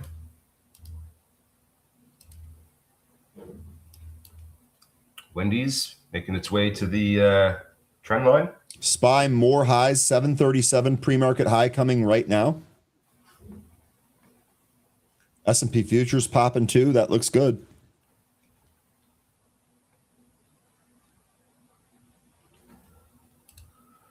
We're going to get this trend line, aren't we, 13? Yeah. We are going to get this trend line on Wendy's, aren't we? Yep. Big seller at 855 Wendy's. If we can chew him up, I think we hit the trend line. I see what you did there. That was clever. There it goes, and it's going to halt here at 858 if it holds. Oh, yeah. This looks big like volume there. Wendy's is going to halt here. Well, it needed big volume to get to that seller. There it is. Yep, and it got it. So there we go. I think the trend line coming next year. We'll see what this does out of halt. Your timestamp on the halt 9:34:23. So we're looking at 9:39:23 as the resumption time. SPY did find resistance at 7:37. Sorry, 13. No problem. Congratulations, whoever got it. By the way, mover from yesterday, ZETA, explosive move. I say explosive. It's really just 68 cents, but had a pretty nice move out of the gate here. Chewed up everything that it was doing in the pre-market. ABSI, this also nice little move here. Bruce, the good alert here on this one. This right through that pre-market high on some decent volume as well. VTAC. This is getting some support from some of these EMAs. 65 EMA, most importantly, and making its way back over VWAP. I'm going to try to relog here real quick. S&P futures still pumping. Those are at the day high here and looking like it might go over the pivot as well.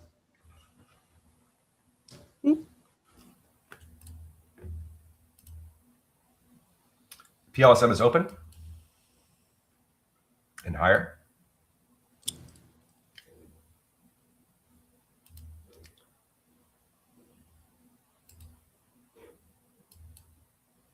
Looks like this could go to 1350 and find resistance, unless there's a halt that stops it before.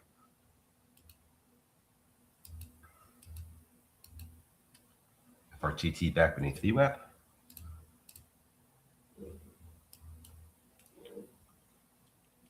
And sorry, 13, I'm a little bit slow over here changing all these tickers. My click function is not working, so I'm going to do my best to follow you here.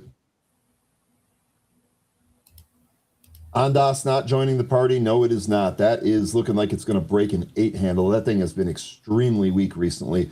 Oil also lower, down by 4.3%. We are on the verge of breaking 70 to the downside.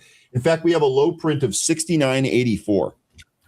I think we asked when the oil supply shock was happening, what were we going to see first, 150 or 60? And I think a majority of the votes were for 150. Zeta hit 2010.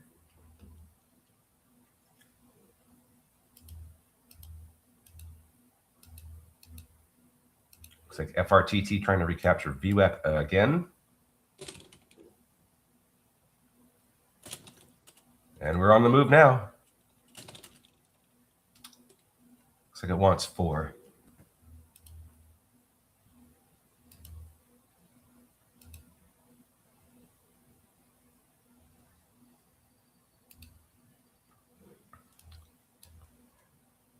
Look at the FDX recovery, says Joe.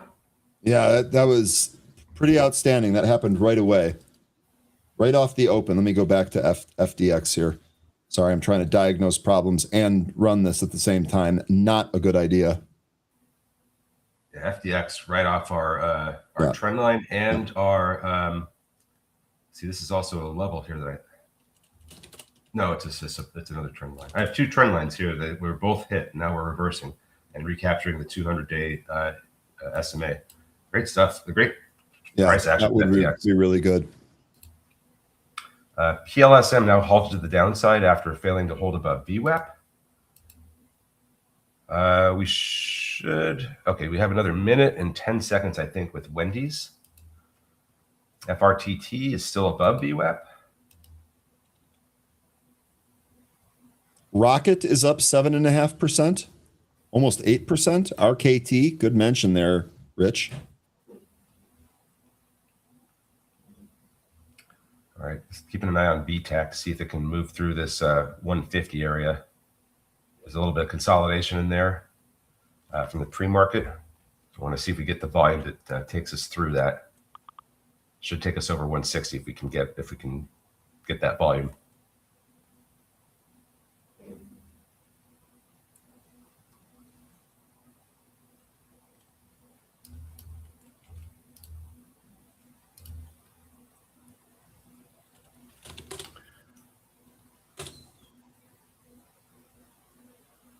Are you getting some good trades in there with Wendy's, Joe? Wendy's still halted. Yeah, we should get an unhalt any second now. Let me pull it up here. Have it ready for the unhalt. I'm getting what I want out of VTAC. Wendy's is open. There we go. Perfect. Excellent. And we didn't hit the trend line. Came close though. Nope. This is going to go right back up though. We'll see if we have the strength to do it. 158 is where we halted. There we go. Yep. New highs 870. I need that 880 print. I have a seller in the way at 875. If we get another one of those big volume moves, it's going to take us through the trend line. Just printed 874 there.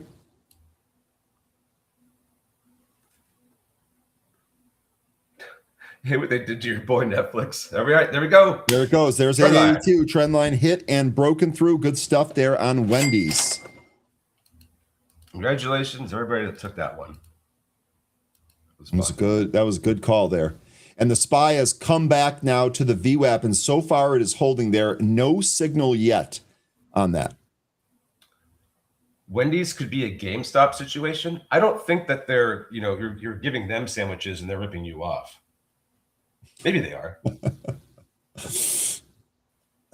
Hey, no problem. I don't think I really put a whole lot into the squeeze. I think it was really just watching that trend line. That trend line, Joe, was the thing I had my eyes on, and it looked like we were just going to go right to there. Now, I don't know if we're going to start trading above it or if we're going to back off, because that whole thing for me was get to the trend line, and that's the trade.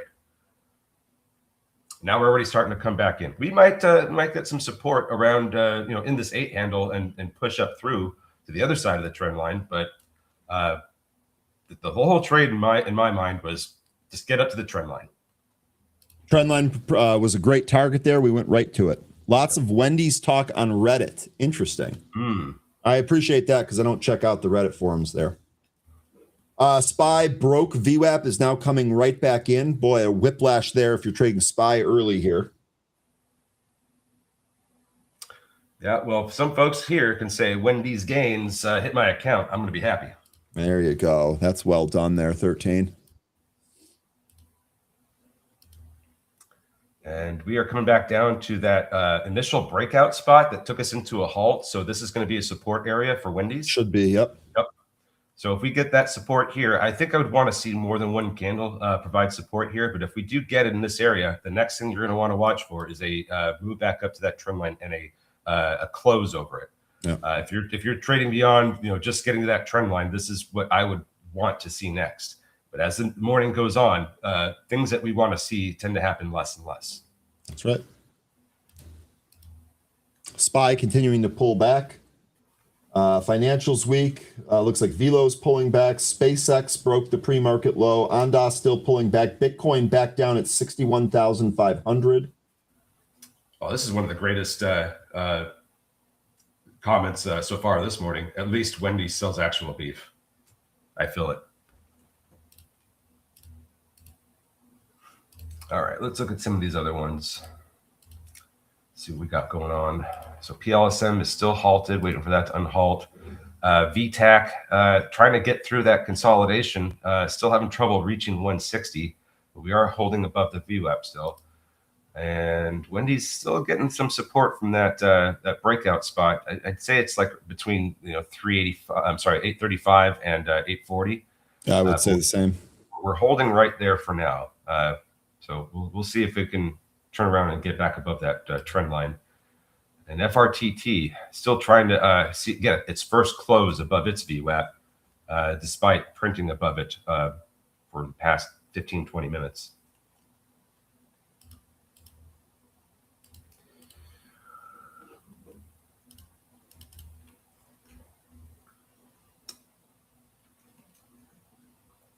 Yeah, MSTR about to sink below 100. Ooh, I gotta look at this. So what's interesting to me about this is that this actually falls out of that massive consolidation channel that we talked about for many, many sessions, Ryan and Happy Hour. That whole MSTR consolidation channel goes from 100 to 200. And we identified it from all the consolidation back in, basically 2024. So if we lose 100, there's levels that I've got, but they're kind of ugly. Yeah. The first one here, probably 75. Here's a look at it. Yeah. The consolidate, and let me just draw this on here because you're right. This is actually on my bigger chart, and it is in fact 100, and we are beneath that right now as we speak. 13. Yeah. So, and there's still a whole day, so we could end up closing back above 100, and I think that's what's going to have to happen here. So you may get some big believers in MSTR or maybe some funds that are still on board with Sailor to step in and buy some. Nikhil saying, Ryan, did you get a buy on SPY? I got no signals yet today in either direction on SPY. We are in the first trade window though. And Yep. That's a false signal though. This is the one that I have to clean up. On this bounce, right when it goes through the VWAP, I got both a buy and a sell signal at the same time. That's a false signal. I won't report those. Wendy's is halted down.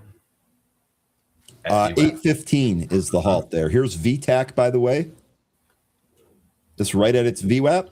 Okay, so this is great with VTAC. If we can get through 160, there are some sellers up in the 160 to 170 area, but this is what the resistance we've been facing so far this morning. We could see some better price action if we can get through the 160s. Nice bounce in SPY here. Boy, that is all over the place here today.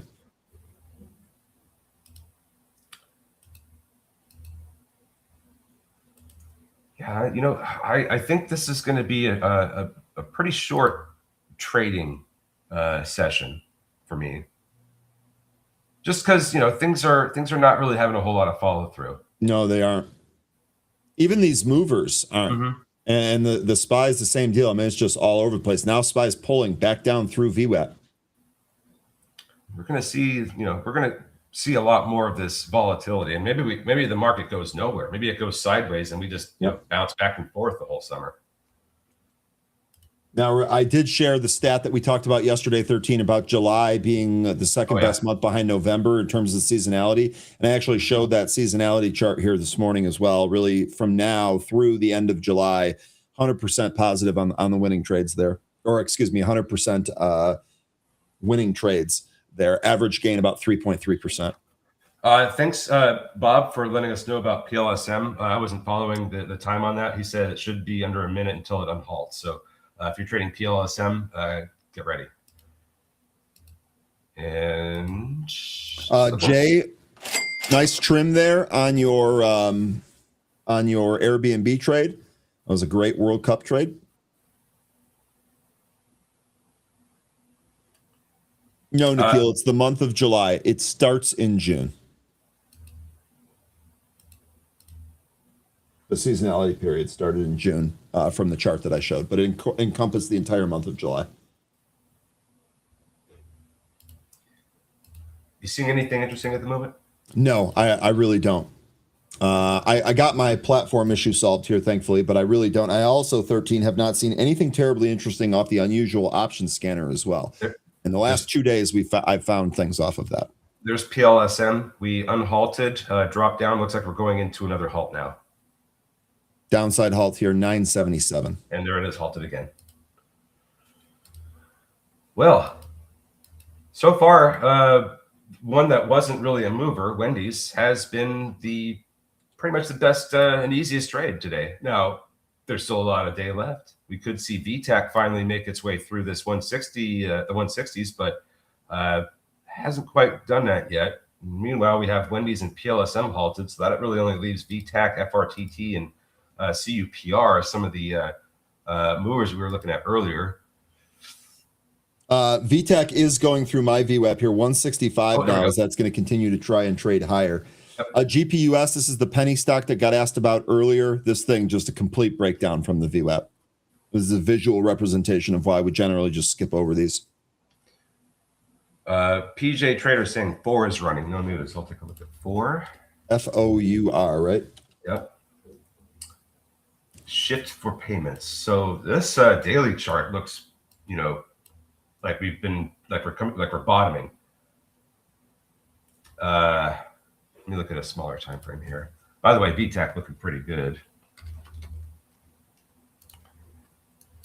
Okay, so let's see. We opened on around 39, and we just hit a high of 42.25. I don't know what the news is on this, but being that this is in financial services, I wonder how the rest of the financial sector is doing. I don't see any news on this. Nope. These are the last piece of news I have here are grants, but that was last week. Mm-hmm. There was some big insider buying by one of the directors named Jared Isaacman. This was back in May. He bought 388,500 shares at 41.04. Rocket's still at the highs, and the SPY is trying to bounce again.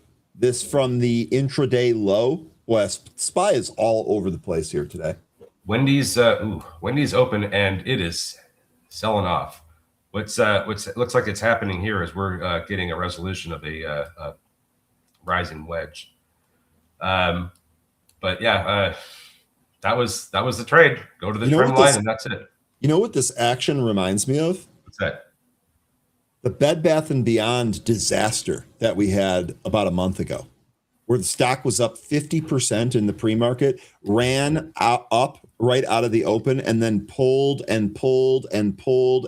all day, set new lows. We haven't done that yet here on Wendy's, but boy, oh boy, the action here out of the open feels identical to that. Well, it did get some support from the 65 EMA, and it is turning around, trying to recapture VWAP. So right now, I would be watching to see what happens with VWAP here.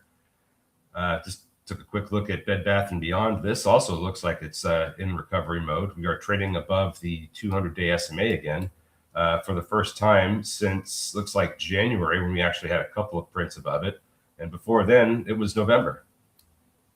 So not frequently visited territory, the price for Bed Bath & Beyond is in right now.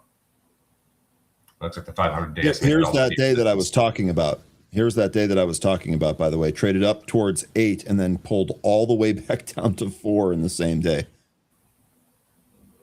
Jay, I like that. Wendy's got Frosty at 9. VTAC. That's good, Jay. VTAC looking pretty good here. We got through the 160s, printed into the 170s, and we're trying to hold 165, which was a resistance area on the way back up. Now it's support. Might see some higher prints here in VTAC. SPY, you might see higher prints now. In fact, you do. Intraday highs on SPY. No signal. I'll tell you what, my indicator has no idea what to do with the back and forth action that we're seeing here today.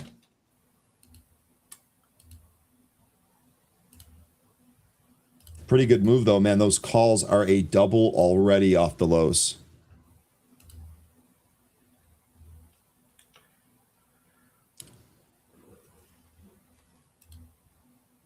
SPY day highs, tick chart day highs.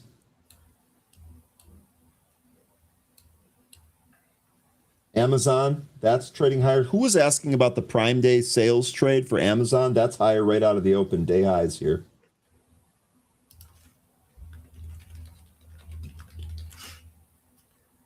I mean, SPY, yesterday we did have an inverted hammer candlestick, so kind of wondering if that's going to signal that we're going to be coming back up here.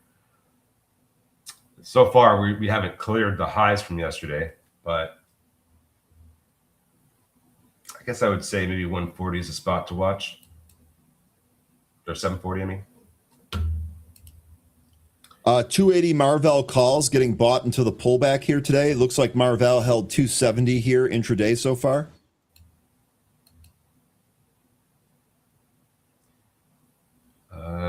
All buying stepping in there on Marvell. PLSM is trying to recover.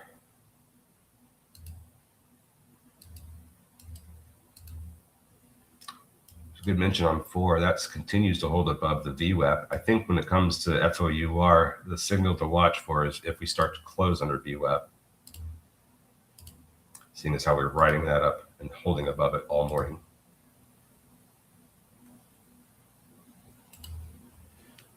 GLW 195 calls bought in size. 1.09 million on that trade. That might be a closing order. That might be a closing order. SPY still trading higher here, going for 738 here.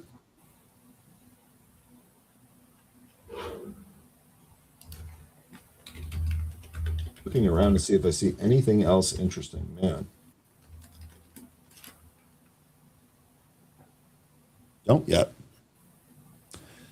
Hey, that's a good mention. Yeah, Sats did have a ticker change to Echo as of today.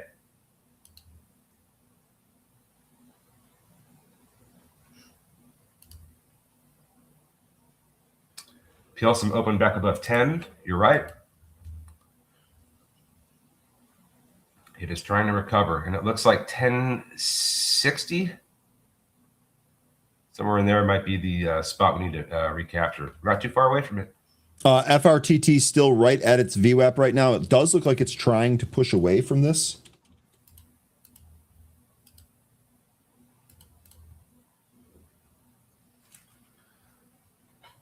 But Quinn mentioning ICCM, saying that's moving. Quantum lost most or all the gains earlier in the week. And it wasn't a whole lot of gains. It was, It just feels like those high-flying sectors like quantum, space, drones, those are all weak. Mm-hmm. Lion says, keep this small biotech on the watch list, OTLK. I feel like we've looked at this off the movers list before. What's the thesis on this one, Lion? 4 is back up near the highs. Wendy's is struggling to hold above its 65 EMA.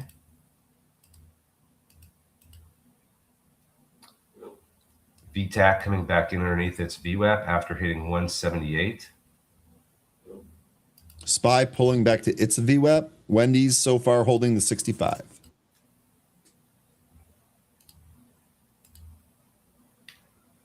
Starting to think we're going to see some better movement in the more forgotten, beaten down bargain names. Any particular sector? Like, are you thinking Nike might fall into that? Oh, I don't know about that. I'm thinking more on the food side. Because look at the turnaround we've had in Tyson. And, you know, you get there's been a lot of free PR for some of these restaurants, which have been hilarious thanks to the World Cup. Yeah, they have been. So that might continue. I mean, cake has been on a bit of a run, and it might not be done until the high 80s. So we'll see. It's pretty extended right now, so it wouldn't surprise me either if we got a little bit of cooling before we hit the high 80s. But it's been on a nice move there.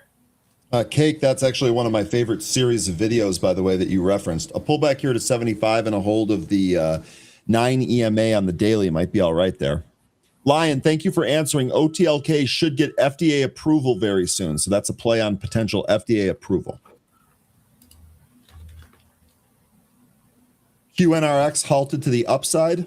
Market Sniper and WIS all over that one. Here's the intraday chart of that. Through the VWAP, by the way, on that halt. Yeah, does look like biotechs and medical devices are having the best morning, you know. Still not sure I really like health insurers, though. You hear that? The street cleaner outside? Oh, is that what that is? I'll mute if he comes around again. Oh, I just didn't know you had metal streets. They're not. They're I'm just kidding. concrete. Okay. FRTT. This down to the 65 EMA. What an ugly drop. So so much for that one. And Wendy's down to 65 EMA as well. We're gonna pull here in a lot of these names. It looks like right at the moment. Watch for forward to hold VWAP because that's the thing I'm watching for.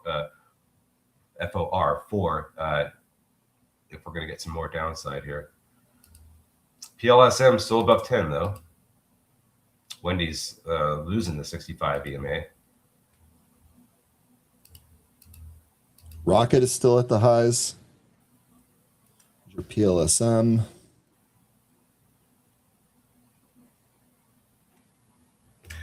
Excellent. Thanks, Jay. That's kind of what I was getting at. Like the okay, so we're talking, you know, you're seeing these biotechs and medical devices names, you know, doing really well. You're singling out the testing industry for that. That's performing the best. So thanks, I appreciate that. FTRE, MEDP, and IQV.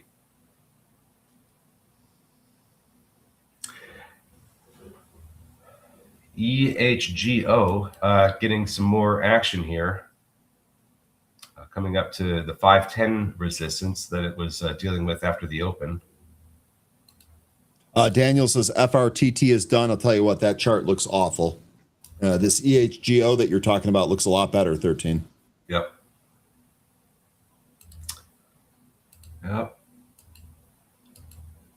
SPY back down through its VWAP to the downside. Last time it bounced from 734. We're currently at 736. Keeping an eye on Wendy's. Still hasn't closed underneath the 65 EMA on the 5-minute, but it is starting to get some support. This candle starts to move towards VWAP. I think we may have a recovery in the process here, but there is some large sellers in the way towards that direction. So going to need to see some better volume than this in order to get through all that. The volume is compressed from the open there. Now, remember we drew that trend line for EHGO?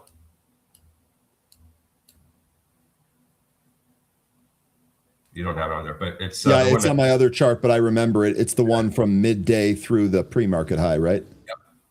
And that gives us the target. And so with that, we'd be looking somewhere around 615 to 620 to hit that trend line. No guarantee that we'll get it, but it just looks like that's what this is being pushed towards. Wendy's starting to turn around here. Joe was asking about Cerberus. Will be SSR for tomorrow, for whatever that's worth. The level here, key level here, is for sure 200. I mean, breaking that 200 and going lower. I don't have any levels lower. I'm sorry. I don't have any levels lower for you, Joe. 200 is the one that we've been watching. Looks like 195 is the level now, too. So, I mean, yeah, I guess I would go with the open from June 5th as a resistance area. That's going to be 208.68. That looks like that could be a resistance area. Now, if we do recapture 200 and it looks like we're coming back up, I'm still going to keep an eye. I would be keeping an eye on that 20-day SMA. Lion, thank you for the OTLK idea that you gave. The drug is approved to treat. The FDA will decide on July 29 if OTLK's drug approved to treat an eye disease is accepted or not. And you're saying that there's no cure in the market right now, so that news would be viewed as pretty good. Well, what's the addressable market for that? Like, if it's a rare disease, how many people get it a year? I just think back to, remember EYPT and how well that did? Right, but that was much different, and it had a very large addressable market. And this is the thing that you have to think about when it comes to some of these biotechs. Like, if this is something that maybe 100 people worldwide get, I don't think there's a lot of money there. That's just the way I look at it. I think that's smart. What's the drug? What's the name of the drug line? Maybe we can look that up. Jay saying KRE is green today. There was a huge buyer yesterday of the August 73 calls, doing a lot better than money centers today, like geez. JPM and GS. This looks like KRE looks like it's about to break into new highs. I'm looking at the daily chart, and if you just draw a line, like let's say at 74, this has been the resistance to get over since February. Hit it once, backed off, spent some time, dealing with the 200-day SMA. Came back up here. We hit it on June 15th. We're back up here again, hitting it again. The more we frequently come after this level, the more likely it is to fall. So I think that I think that the continued hammering of 74 is going to result in a breakout that we start seeing closes over, and maybe that takes us up towards 76 to 79. Where I think that's the all-time high resistance is at. So that's kind of what I'd be watching here. 70, maybe 76 would be the next resistance area if we can get through 74.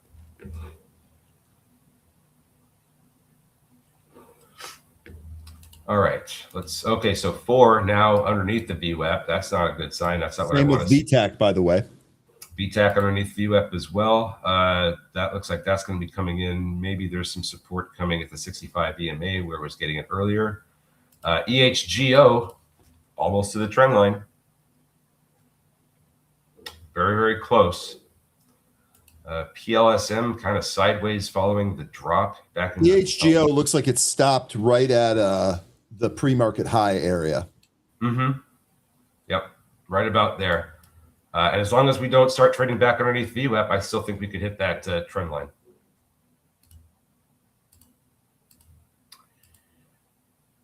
All these movers really just coming back in, going sideways. Only EHGO and maybe 4, if we can get back above VWAP, could provide some good trading price action. PLSM has recaptured 10, but still trading underneath the VWAP. Need to see the other side of 11.15 for that. That story's all been about the VWAP there. Yeah. Wendy's, by the way, is continuing its bounce off that 65 EMA. We got a VWAP test coming in about 10 cents. Yep. Here we go with EHGO. And come on, hit it. Like a penny away, dude. We're a penny away from that. Hit it. Don't go into a seller halt there at 612. Dude, it's going to halt at 611. That's okay. Pulled off of it. Maybe not. Maybe we'll go right through it now. Nope, not yet. It's a low float. There we go. There it is, right through it, right to the trend line. That's a register ring. Great call on that, 13. EHGO and Wendy's trend line trades. Yep. Love it. All right. I don't know what else I would expect out of EHGO now. That was pretty much what I was looking for. I think the next one I'd be watching is honestly 4. FOUR, because if this can recapture that VWAP and hold above, hold back above it, we might see more prints beyond 42.25. But that's going to require more volume than we're seeing right now.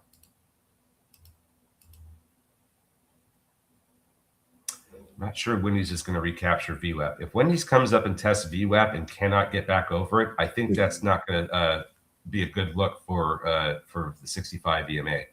If we get a rejection at VWAP and it takes us back down to the 65 EMA, I think we're going to fall through it. I think you're right. I think that you are right on that. Meanwhile, SpaceX, by the way, is bouncing. That's approaching 158, 159. It's pre-market high. Meanwhile, PLSM just barely tickled the VWAP there, which is at now at 111. I'm sorry, 1111. Kind of backing off from that. If this starts to lose, I would say 1040. Might be some trouble there for PLSM.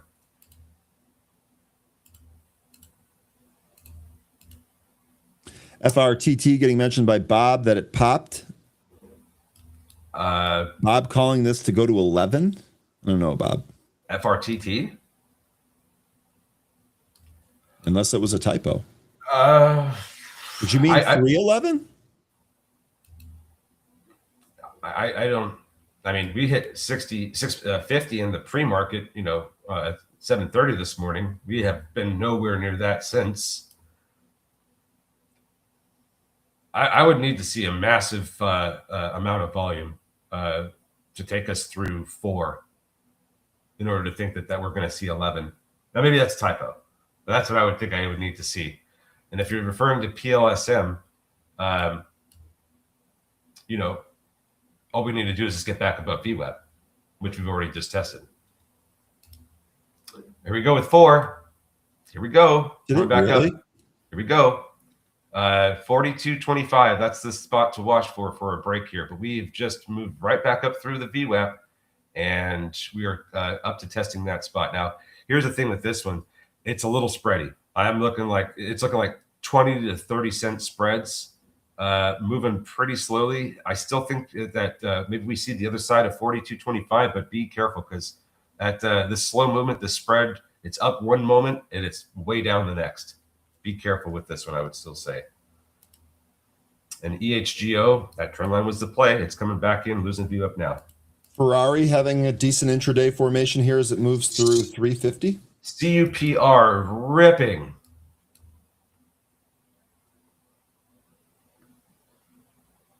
Is this going to halt here? It might. Yep.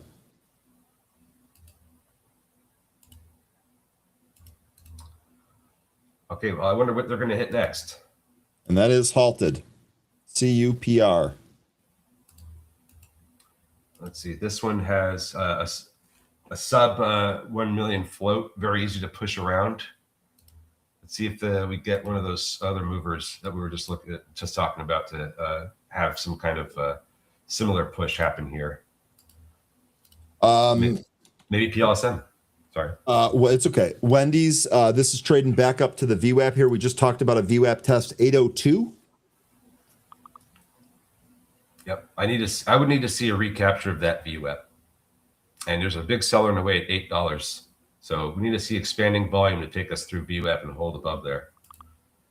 Mash, I am not in CUPR. I've made no trades here today. And actually the SPY, I just got another false buy signal there on SPY. It cannot figure out what it wants to do here. 4 now new all-time, not all-time, but new session high. Oil back into a 69 handle. VIX below 19. And Bitcoin looks like that's going to try and go lower. 61,100, your intraday low. EHGO may not be done. It's going on both sides of the VWAP right now, but if we can get back above 585, we may see the other side of the trend line again.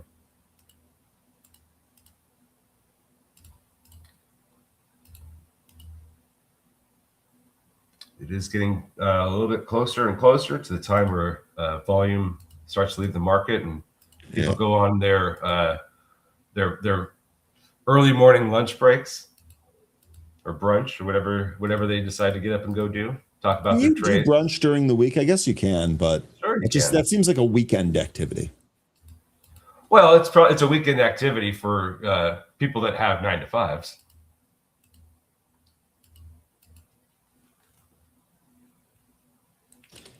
Oh man, I just butchered all of that.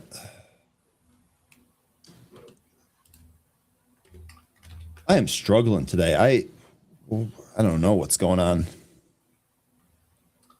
Now, is there a reason, Lion, why you like Wendy's, like let's say over McDonald's? Because McDonald's doesn't look like it's having the greatest time. Looks like this is going to come back in some more, maybe down to 250.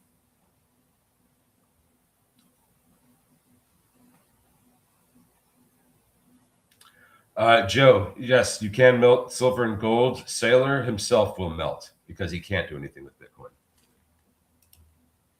CUPR halted at the upside. Don't remember if I mentioned that or not. I did. Okay. The timestamp on that was 10/10/17, by the way. I think, Bob, you might be getting your wish with PLSM here. It's still trying to push up. If we can just get clear of this 1050, we might be able to get back over VWAP as well. Just need that volume to increase here, but well, here we go. We're on the other side of 1050 now. Let's see if we can get through VWAP at $11.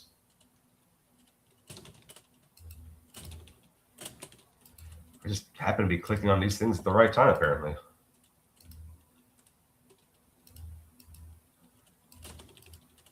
Okay, now we're in the 1060s, 1070s. Big seller at 1080. Oh, fantastic, Bob. You need the register ring.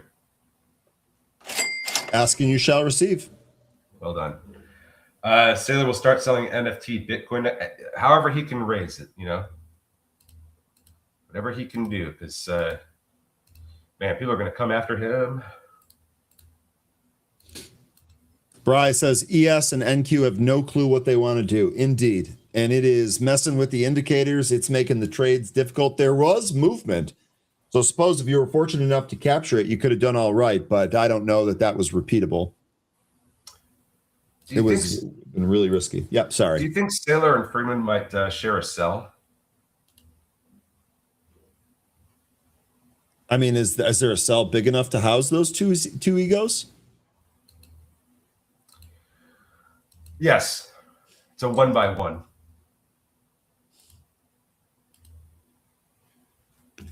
Anyway, Barb is buying up quantum stocks today. All right. So just adding on some of the weakness that we're seeing? Not a bad idea. I mean, Ionic really down today. Rigetti once again obeying that 2150 horizontal line level that we had talked about. When it comes to Ionic, we did get support, I think last week down at the $53 area. And it seems like every time the price comes down into that particular handle, close to the actual price of $53, there is a reversal. Buyers step in.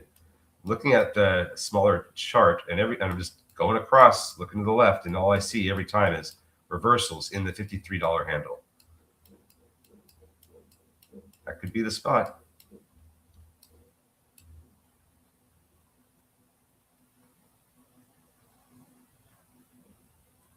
Bar, when it comes to Ionic, I think that's certainly going to be the case. Ionic might be one of the biggest winners. I do like Ionic, Inflection, and Quantinuum. Those are, I think, my favorite.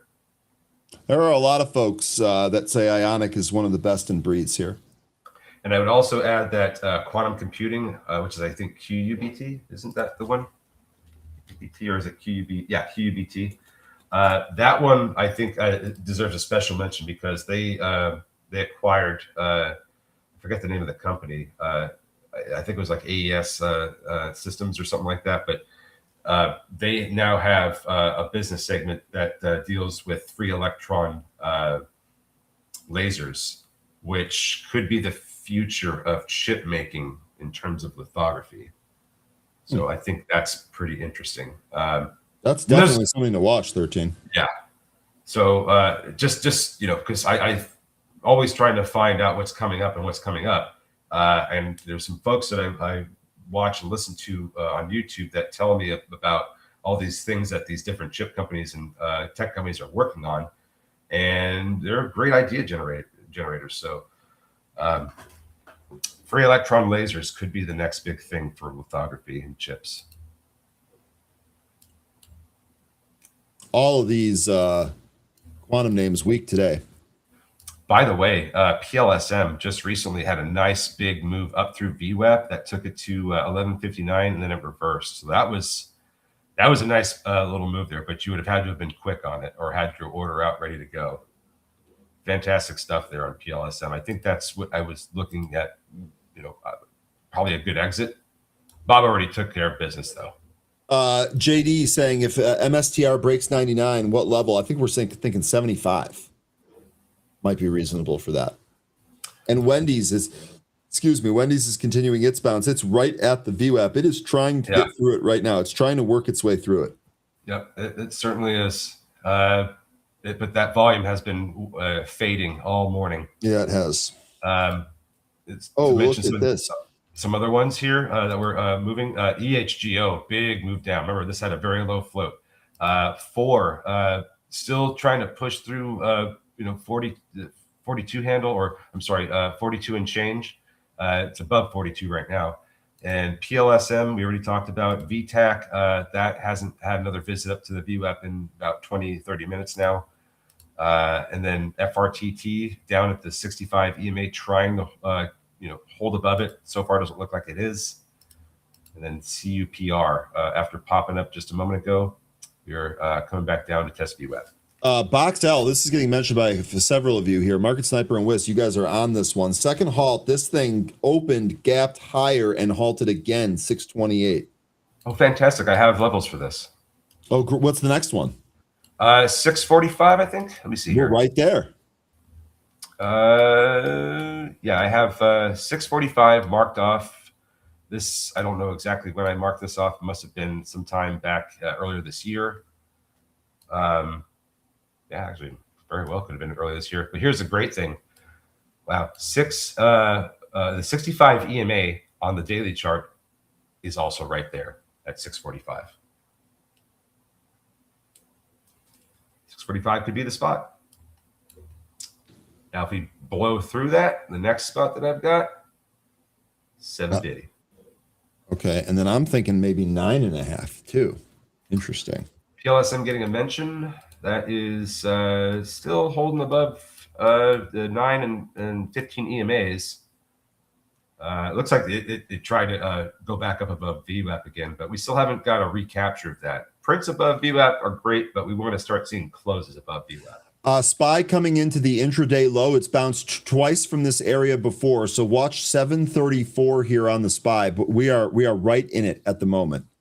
I'll keep my eye on this. I did want to mention this, the Veggie Girl. What do you think about Coke on the daily? So interesting about Coke, that's ticker KO. We actually talked about this and Pepsi having positive seasonality around the July 4th holiday.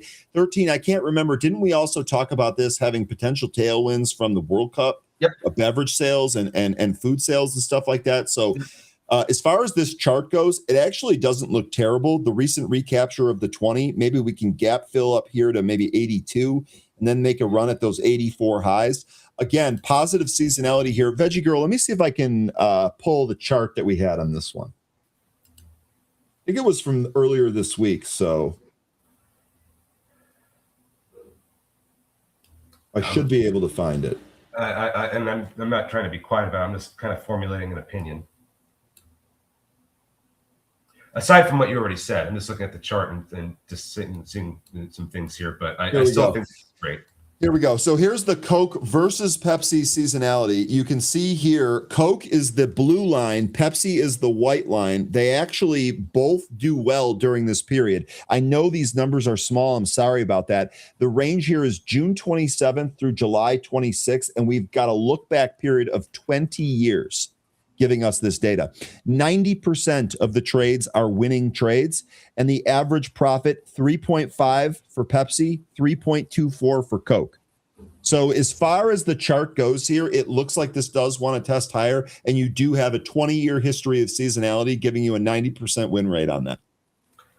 A couple of things that I see here with this is, let's say that there is going to be upside. That's great. By the way, PLSM is hitting the VWAP again. This has been riding the 20-week SMA up since pretty much last year, since December. Once we recaptured it in October, we popped up and then found support and started riding this thing up, and we've been doing that ever since. So I think as long as we hold above the 20-week SMA, we still could see higher prints. I see also that there's support at 75 should we lose that 20-week SMA. So those are a couple of things that I would be keeping an eye on here. Yeah, good stuff on that. Good stuff on that. And guys, unbelievable action here. The SPY bounced off that 734 area.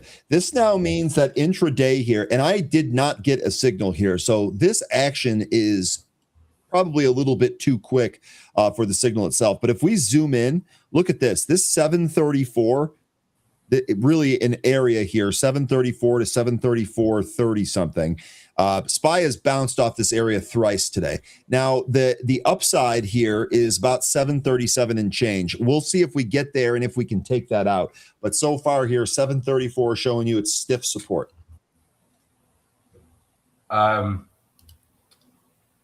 PLSM is at 11 and moving through the VWAP. The box light unhalted, dropped, and resulted in an engulfing candle, and now it's halted again. So, 4 is now trading at new session highs and continuing to print them. EHGO, since losing VWAP, it has continued to fall further. There may be support coming at the 65 EMA on the 5-minute chart. CUPR is losing VWAP. FRTT is losing 65 EMA.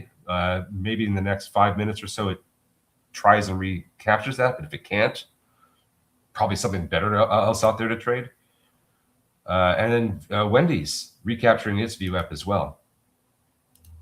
Box light, this opened, reversed, halted to the downside in the intraday gap.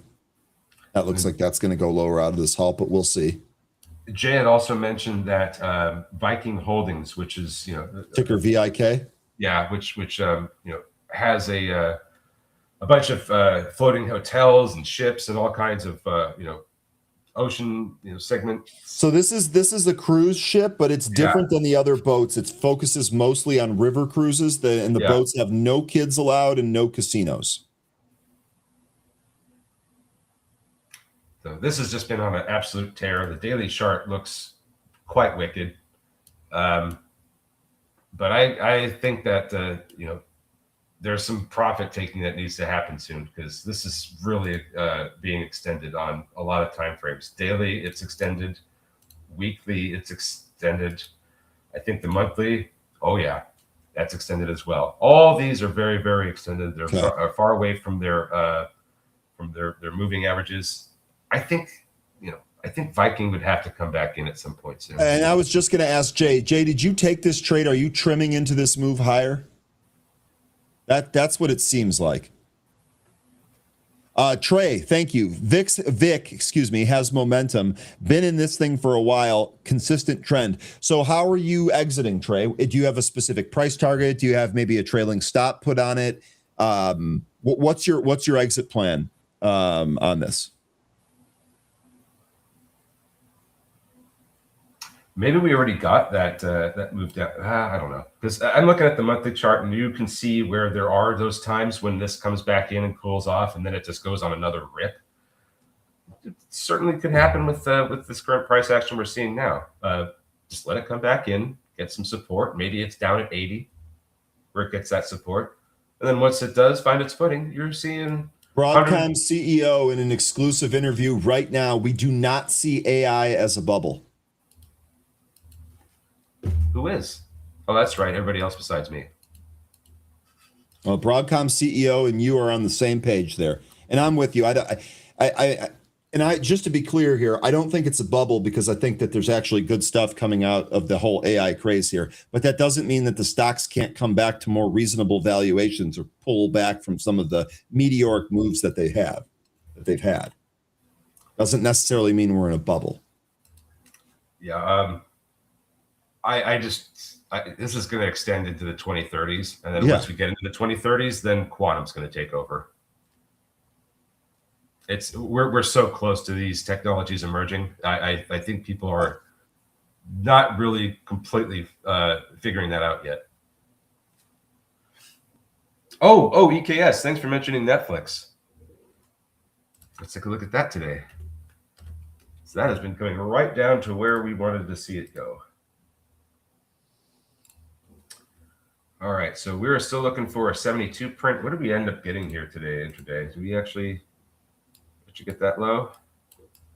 Actually, nope, we didn't.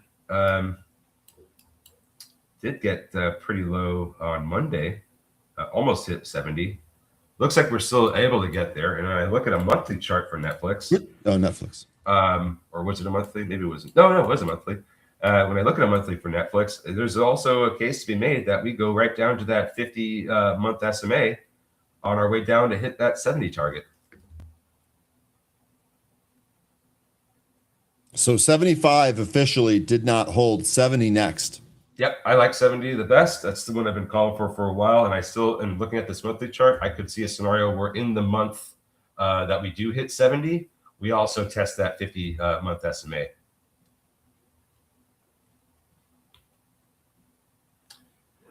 Quantum AI computers. That's right, Frozen King. We are going to get them. Good sources to follow for quant. I don't know. Netflix has taken enough of my money. I'd like to get some back. I feel you on that. Or do you mean for quantum BH of mass? Is that what you're asking? Like, what good source to follow for quantum? Oh gosh, I don't know if I can answer that because when I first started talking about this was over because I saw a series of different things all happening at the same time. I don't know that I could really point you in any direction of how to follow quantum. There's some companies that certainly come to mind, but it really doesn't have a whole lot to do with the market. How I came to this conclusion about how soon quantum's going to be, it's just about where we're headed as tech and as a species. I don't want to get too deep, but I really wasn't looking at a lot of things in the market wise when I came up with this whole thing about quantum being here sooner than later. It's just about where we are in the world and in time.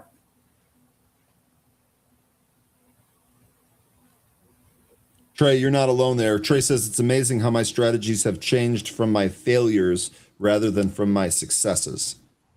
I would agree with that. I learned so much more from that. 13, we're out of time here. We got to go to the story trading, guys. Also, don't forget, after story trading, we have our new show, The Drift, with Tom Sosnoff and Adam Mesh. But 13, any closing words for the group here? Hey, say no more. Wonderful time trading with everybody here today. Those trend lines, they were spicy. Yeah, maybe we'll find some more tomorrow and we'll trade some more. We'll make some more and we'll have a good time. But for now, enjoy story trading. I'm taking off. See you later. Bye-bye, folks. All right, 13, good stuff. Take care. We will see you tomorrow. 13's departure leaves room for the story trading aces. Let's bring on Ben and Rhett. How you folks doing here today? I'm doing okay. Trying to hang in there. It's still a very, very tough market to trade. Ryan, it's. Let me just before you go, look at this. IWM is just. Can soaring. You share your screen so we can all look at it? Yeah. So this dichotomy, it's really odd because is it sharing yet? Yeah. Really odd dichotomy of what's happening at the index level versus underneath. I've actually been at like red alert for our community for the last 2 days, but I specifically said this red alert has nothing to do with what I think the indexes will do. In fact, this morning on the morning show, I was like, I think IWM's really bullish for today, and we could be headed to all-time highs. Yet at the same time, I'm like, red alert. This is a really hard market to trade. I mean, the breadth underneath IWM is terrible, terrible. I don't even know how this is going up. All right. And also the volatility is insane. So just from I'm at like a red alert from a trading perspective. You know, for long-term accounts, I'm fully invested. I think the structure of the market's actually fine. But for day trading, it's impossible. I have not like made money in 2 to 3 weeks, Ryan. It's just extreme crazy volatility, which makes intraday trading hard. Yeah, and the breadth is really poor. I'll be honest, it has been more difficult. I made no trades today, Ben. I just didn't have a good feel. Yesterday, I did a pretty good job on SPY 0 DTEs, and frankly, that's been where I focused a lot of my attention. Yeah. Just because I have an indicator that seems to be doing a pretty good job there and making some sense of this rather crazy market. But I see the same thing that you are, and for me, no trades here today. Yeah, that's what we've been advising for day trading. I'm like, last 2 days, I'm just cash. Stay out of the account. Not that I listen to myself, but that's what I've been advising people. That's what I've been advising people. All right. All right. I'll get out of your hair here. We'll see you in 28 minutes. All right. Cool. Awesome. So IWM, one of the only trades working for me this morning. In fact, it might be the only trade I'm up on now. Let me tell you why I got in, but it's just a bloodbath underneath. It's just impossible. It's just impossible to trade individual stocks. Like nothing working. Look at this. Look at it. It's just a freaking nightmare underneath. So IWM, the only thing working, and let's see. I'm currently at a 1% position in the 296 calls expiring tomorrow. I got in at 210. They're 298, up 42% on these. Reason I got in this is because the macro picture is actually looking really good for IWM. Oil, we've been watching this 110 level, and I saw oil drop sharply below 110 this morning as a response to Donald Trump, President Trump, saying that Iran will not charge tolls on the Strait of Hormuz, which, by the way, I think he might be not being completely straight with us there. There's plenty of evidence to suggest that they are planning to charge tolls on the Strait of Hormuz, but he said that this morning. Market believed him. USO down below a key level 110. And then what did I see in pre-market? At the same time, TLT exploding, okay, above a key level, above the 200 DMA, and at the same time, gold crashing. These are North Stars, and all three of these aligning to tell you that the market is less concerned about inflation, which means less concerned about interest rates, which means bullish IWM. And that's why I went long IWM this morning. Just a really, really difficult market to trade, though. Again, like, I don't know that when have I ever seen, the IWM so bullish, but I'm at a red alert because every single, and where's the strength coming from, Rhett? I don't know. I haven't really looked too much into IWM, but the breadth underneath for the Qs is not looking that strong, to be honest with you. Only the Qs. The breadth is just SpaceX has been strong this morning. Oh, yeah. But the breadth has been absolutely atrocious. And, and another one to mention, too. Look at this. Go ahead. And the volatility has just made it, I'm like starting to throw in the towel in terms of day trading, at least until things get better. I'm trying. Like for my community, in terms of leading my community, I've been at red alert the last 2 days saying cash only. Don't even try to trade until things get better. While at the same time, I'm bullish, swing and long term, and I'm like fully invested in long term accounts. But the day trading, Rhett, it's just been impossible for me lately. Yeah, it's one giveth, one taketh, like you say. It's like I'll have a good trade, and the next one will be. I hardly even have a good trade, Rhett. I mean, it's been a while since I had a good trade yesterday in Blaze, but then Blaze giving it all back today. I re-entered today on a dip. All right, let's look at GLW real quick. What you call it's firing off calls on GLW right now. The morning, yeah. I mean, that's been 210 running calls. since that huge news. Oh wow, whoa! Look at GLW. Chart. I wish I owned this in my nice relative strength. Account. This has had really triple good top on the daily. We just broke above, guys. Wow. So I don't know, but you're gonna chase it up here. I don't know. I mean, this is hard for me. I'm not, but this is one that you can own in your long-term account. RSI supportive of a further move too here, but yeah, I wish I owned this long term. I don't. I played it a few times after that big news, which I forgot what that big news was now, but something set it off that was very significant, and we've been kind of following it since. Oh, you know Wow. what I did when I got off the show? I actually added Zeta to my long-term account. Oh yeah. I added Yeah. that. Dude, I like think it. you can add to the long-term accounts. You can add these dips. You can. We're still very bullish. We're just saying this is just some profit taking, in my opinion, in the AI sector. Just some profit taking here. IWM's bullish. I think you can buy the dips, and I have been in the long-term account. I've been adding stuff the last couple days. So yeah, So I like that. I added some Zeta common shares to the retirement account. I like that news yesterday with Palantir. I like it set up. I think Zeta it had was- Palantir news yesterday. Is that what it was?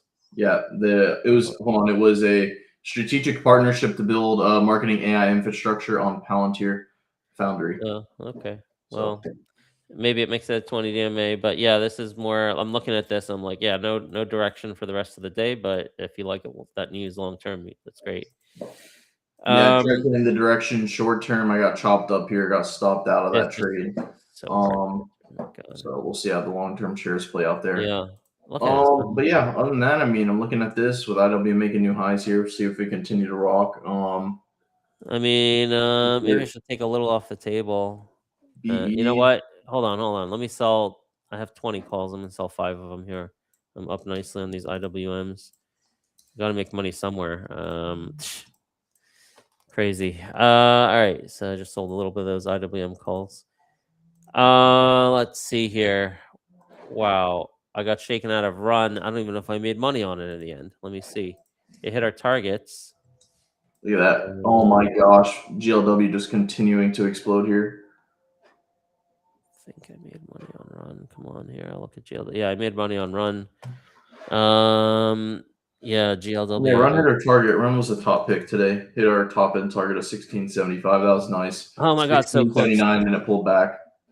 Yeah, so that hit our target to the penny, but fuel cell didn't work, and I sold it at the worst time. Sold it down here, probably below 22, and I lost a bundle, so that sucked. Wow, GLW. Wow. I wish I saw this earlier. Was there news that set this off today? I believe there was. Hold on. Price target increase. Is it Truist that did that? Truist 149 to 205. Nah, it's got to be something else. I can't be Truist.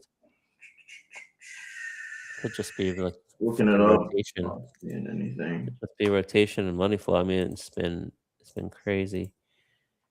That's another thing that I'm gonna bitch about September in a second. 18th, 2026. 4.5 million in calls fired off a little while ago. Oh no, my Benzinga Pro is not loading. Hold on a second. Come on, load already. Having a little. Maybe it's my computer. I'll blame it on my computer instead of Benzinga. Tell you what flashed down there in the 130s and I missed that dip buy was AOI 137 already at 144. Oh, yesterday I was calling 130s. I was calling 130s on AOI. We didn't get low 30s. I mean, we got upper 30s. And bounced to 145. It may not be over. I don't. That's if you pull out. That's still. I don't think that bounces. I don't think that's definitive of the bottom's in yet. I mean, it might be in, but I don't think it's a definitive move yet. You have this support at 129 on AOI and also 133. Like 129 to 133 area is a big area. 135. Let's call it 129 to 135. How low we get? 138. 137. Yeah, 129 to 135 would be a beautiful support area. Maybe the bottom's in. Who knows? I own a lot of this long term, none in the short term account. And GLW is still going. Holy smoke. Yeah, Look at this volatility in ABVX. Did anyone find news on that? Looking at the chat now. Someone said Red is a totally different person without the hat. Yeah. Baldness will do that to you. Yeah, look at Corning. Still going. Holy Palantir, Palantir getting hit. VRT. Wow. Bury December 100 puts happy. Yeah, 50. It was wild, not gonna lie. It was pretty wild. Yeah, another one too to mention the crazy market. Wow, look at this thing. I turned my head for a second. 214 now over. Was Wendy's. They were targeting this morning. It was up in pre-market. This thing's been halted all day. Halted right out the get-go this morning on the first 5-minute candle. Pulled back, but currently not trading one. That's this a Reddit stock, pump. I didn't even bother. I didn't even bother reading their thesis. I just ignore stuff like this, right? I don't do pumps. It's one of my frustrations with the By market. the time you see it, you're already late. You're just exit liquidity, to be honest. I'm not interested in the pumps. I'm not interested in the shitcos or the penny stocks. Wow, look at this. MBIS looks like it wants to dip down a little harder here. Almost down to 7%. MBIS, it's crazy, the call premium. So I own this in my long-term account, and I started, let's see, this is my week 1 of selling covered calls. I'm like, this thing's high enough. I ran this like hard. I had a really good call on this for a Discord community. It must have been, I don't know, we can go check the alerts, but it's probably in the low 200s when I increased my position. I've been in it for a while, but I put an alert out there and like significantly increased my position. Maybe, I don't know, like a month and a half ago, something like that. So got into the 290s. I'm like, you know what? That's enough, but let me exit via covered calls because the calls are ridiculous. So look at this. This week, 290 this week is down to $2. I sold these like 4 days ago at like $18. That's a crazy amount of money, guys. And then let's see what next week's doing. So I think what I'll do is I'll close that out soon and then sell next week's 290s for like $8 or something. Maybe I'll wait till Friday to do that. I don't know. Nice. Yeah, maybe I'll sell the 280 at that point. But this is crazy money selling covered calls. I don't know why I brought MBIS up. Did he bring it up? Did he say something about MBIS? Yeah, I brought up just the daily chart. Looks like maybe have a little more room to the downside. Starting to see a pullback here now in GLW. Yeah, the 20 DMA, right? The 20 DMA. I think he's already mostly out of that trade. It looks like. Who is? Trader Joe. Oh, he got into GLW. Yeah. That's why I called it out. Oh my god! I didn't see it. He called out those calls in the community, but I didn't get in. Wow. Oh, he's already all out. So he moved his stop up. By the time I see his post, it's like it's already played out. He is so fast. He is killing, making this guy in our Discord. Like, and he calls out his trades. He makes money every single day. It's just ridiculous, like big money. He's just so fast. Ben, can you explain to someone your covered calls with MBIS? Explain it to them. Okay. Yeah. This is options 101 here. NBIS. So okay. Let's see. Let me go to the options chain, June 26th. Okay, so I have well, you got to have enough shares to do this. You have to have at least 100 shares of NBIS, $26,000 in it. In the account that I'm managing NBIS in, I actually have 400 shares, which is like 100 grand of NBIS. So that's number one, right? If you kind of shit out of luck if you don't have 100 shares. All right, let's assume you do, or someone else listening does. But if you do, then for each 100 shares of NBIS you have, you can sell one call option to open, sell to open, one call option. Now it's a little bit, I don't know that the entry is great here, okay? But last week when I sold the 290 here, I'll show you the chart. Wow, this is just crazy. Look at this. I sold it all the way up here. I guess that was yesterday even. Holy shit, oh my god. This was yesterday. $18 down to, was that yesterday morning? Oh my god. 123, yeah. Calls were $18 yesterday morning. They're now $2. I didn't sell them yesterday. Ben, sorry to cut you off. We have a lot happening right now. Uber's flying right now on Nancy Pelosi, it looks like. Not sure. Izzy just alerted me of this one, up 4%, almost 3.8%. Oh, it just came out, I guess. Uber, Nancy Pelosi buying Uber. Yeah, Pelosi is long Uber. Yeah, I think there we go. The host just posted it. I'm a little late. Yeah, someone said, yeah, definitely roll those. I'm a little late to short that. Okay, let's get back to the covered call. Another one too. Look at this one. This one's flying. This looks probably like a shitco. SkyQ, SKYQ. I've heard of this one actually. Is this a shitco? I don't think it's a shitco. Oh, it is a shitco. I'm not interested. Let's turn that off. 12 million, some pump or whatever. Yeah, it looks all like right. Either like it. By the way, when I say pump with these shitcos, it's not necessarily that that retail is pumping or influencers. The company itself, oftentimes, these little shitcodes, they'll put out press releases that wildly exaggerate, value of a contract or something, or with their wording, they're trying to make things seem a lot better than it is, and that's also a pump, right? So it's either the company's pumping it and they're going to pump into an ATM or an offering, or it's some influencers pumping it. Like, I'm not interested in that stuff. Look at IWM. Look at my I'm freaking looking at it. call on It's still IWM. going. That was crazy this morning. Rhett, this is like such a unique situation where I called it out live. I'm like, it's red alert. Trading sucks. Don't trade. But IWM looks like it's headed to all-time new highs. And I'm right on both counts. Unfortunately, I did try to trade individual stocks, but the IWM is trying to make some of those gains back for me now. I'll get back to the covered call question in a second. Sorry for jumping around. But up now 56%. Up now 56% on these IWM calls. Wow, This is definitely a day. I don't do zero DTEs. I tried nudging you a little bit, Rhett, but this was a day. If there was ever a day to try calls on IWM, this was it. Just all the macro factors were there with USO, gold, and TLT. Look at TLT. I mean, these are your North Stars for IWM. And I said it this morning in the morning show. I'm like, I don't care that the markets look terrible pre-market. All of them coming into the market. I don't care. I'm like, you have to try. You have to try going long IWM because of what TLT, gold, and the USO were telling you. And, I just wish I did that with more than a 0.5% allocation.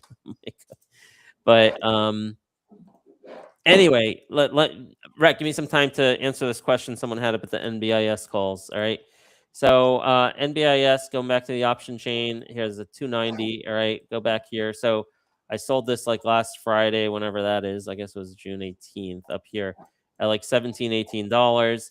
And what that basically means is you take that strike price, 290, you add the price you sell it at, the 18. That means you basically are selling your shares at $308. You take 290 plus the premium you sold it for. That's 308. That's your effective sale price if NBIS closes above 290 by this Friday.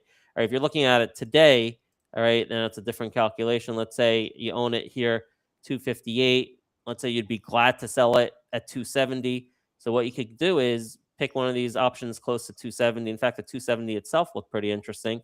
Say, you know what? I'll sell the 270 calls. In fact, you can go lower. You say, nah, 270 is good. Say, I'll sell the 270 calls for $6. If NBIS closes above 270 Friday, it's as if you're selling it for $276, not $270, right? The premiums are just huge on this. So, I'm gonna hopefully these are pretty low now. I might cover these today because I sold them at 17. I might buy them back at $2 today rather than waiting for Friday to buy them back at 5 cents, because then I can turn around and sell something else, maybe like next week's 280 or something. That's not, or maybe, you know what? I need a pop. I think I'm gonna wait for a pop. I'm gonna wait. I might close them out today, but I think I'm gonna wait for another pop before I resell covered calls on it. I hope that answered the question. It's just a way to exit the stock, and your exit price is the premium times the target price. The what the hell? What's the contract? What's the name for this? The strike price, right? It's a premium you sell it for plus the strike price. That's your effective exit price if the stock closes above the strike price. If it closes below the strike price, then you collect 100% of the premium, and you reduce your cost average. All right, so that's crazy because $290, $17. I'm going to reduce my cost average by $17 a share on NBIS. Just an incredible opportunity with that. And Corning is still going. IWM still going. Same with Amazon. Amazon's a ripper right now as well. Check that out. Bouncing off the 200 DMA yesterday. I own that long term. I mean, that's not a trade I like to take in a short term. People are asking about Nokia as well. People are asking about Nokia. Nokia had a bunch of positive. I covered on the show this morning that I think Nokia is a great entry point for a swinger long term. I didn't have enough confidence to say a day trade for today, and I don't own this long term, but I think it's a great entry point. as I was saying in the morning show this morning, Nokia has become like a meme stock in a way. Just so many people pumping it, and you know what? I'm going to talk myself into it. And let me see if I have any money in my long-term accounts here.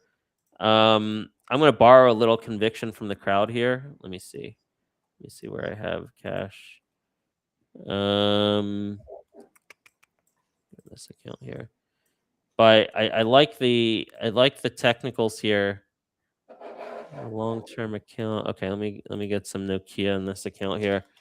Yeah, I think it's a great entry. I did a little bit of research into the thesis that everyone's talking about, and it is a legitimate thesis. It's always a question of valuation, and valuation probably way ahead of itself.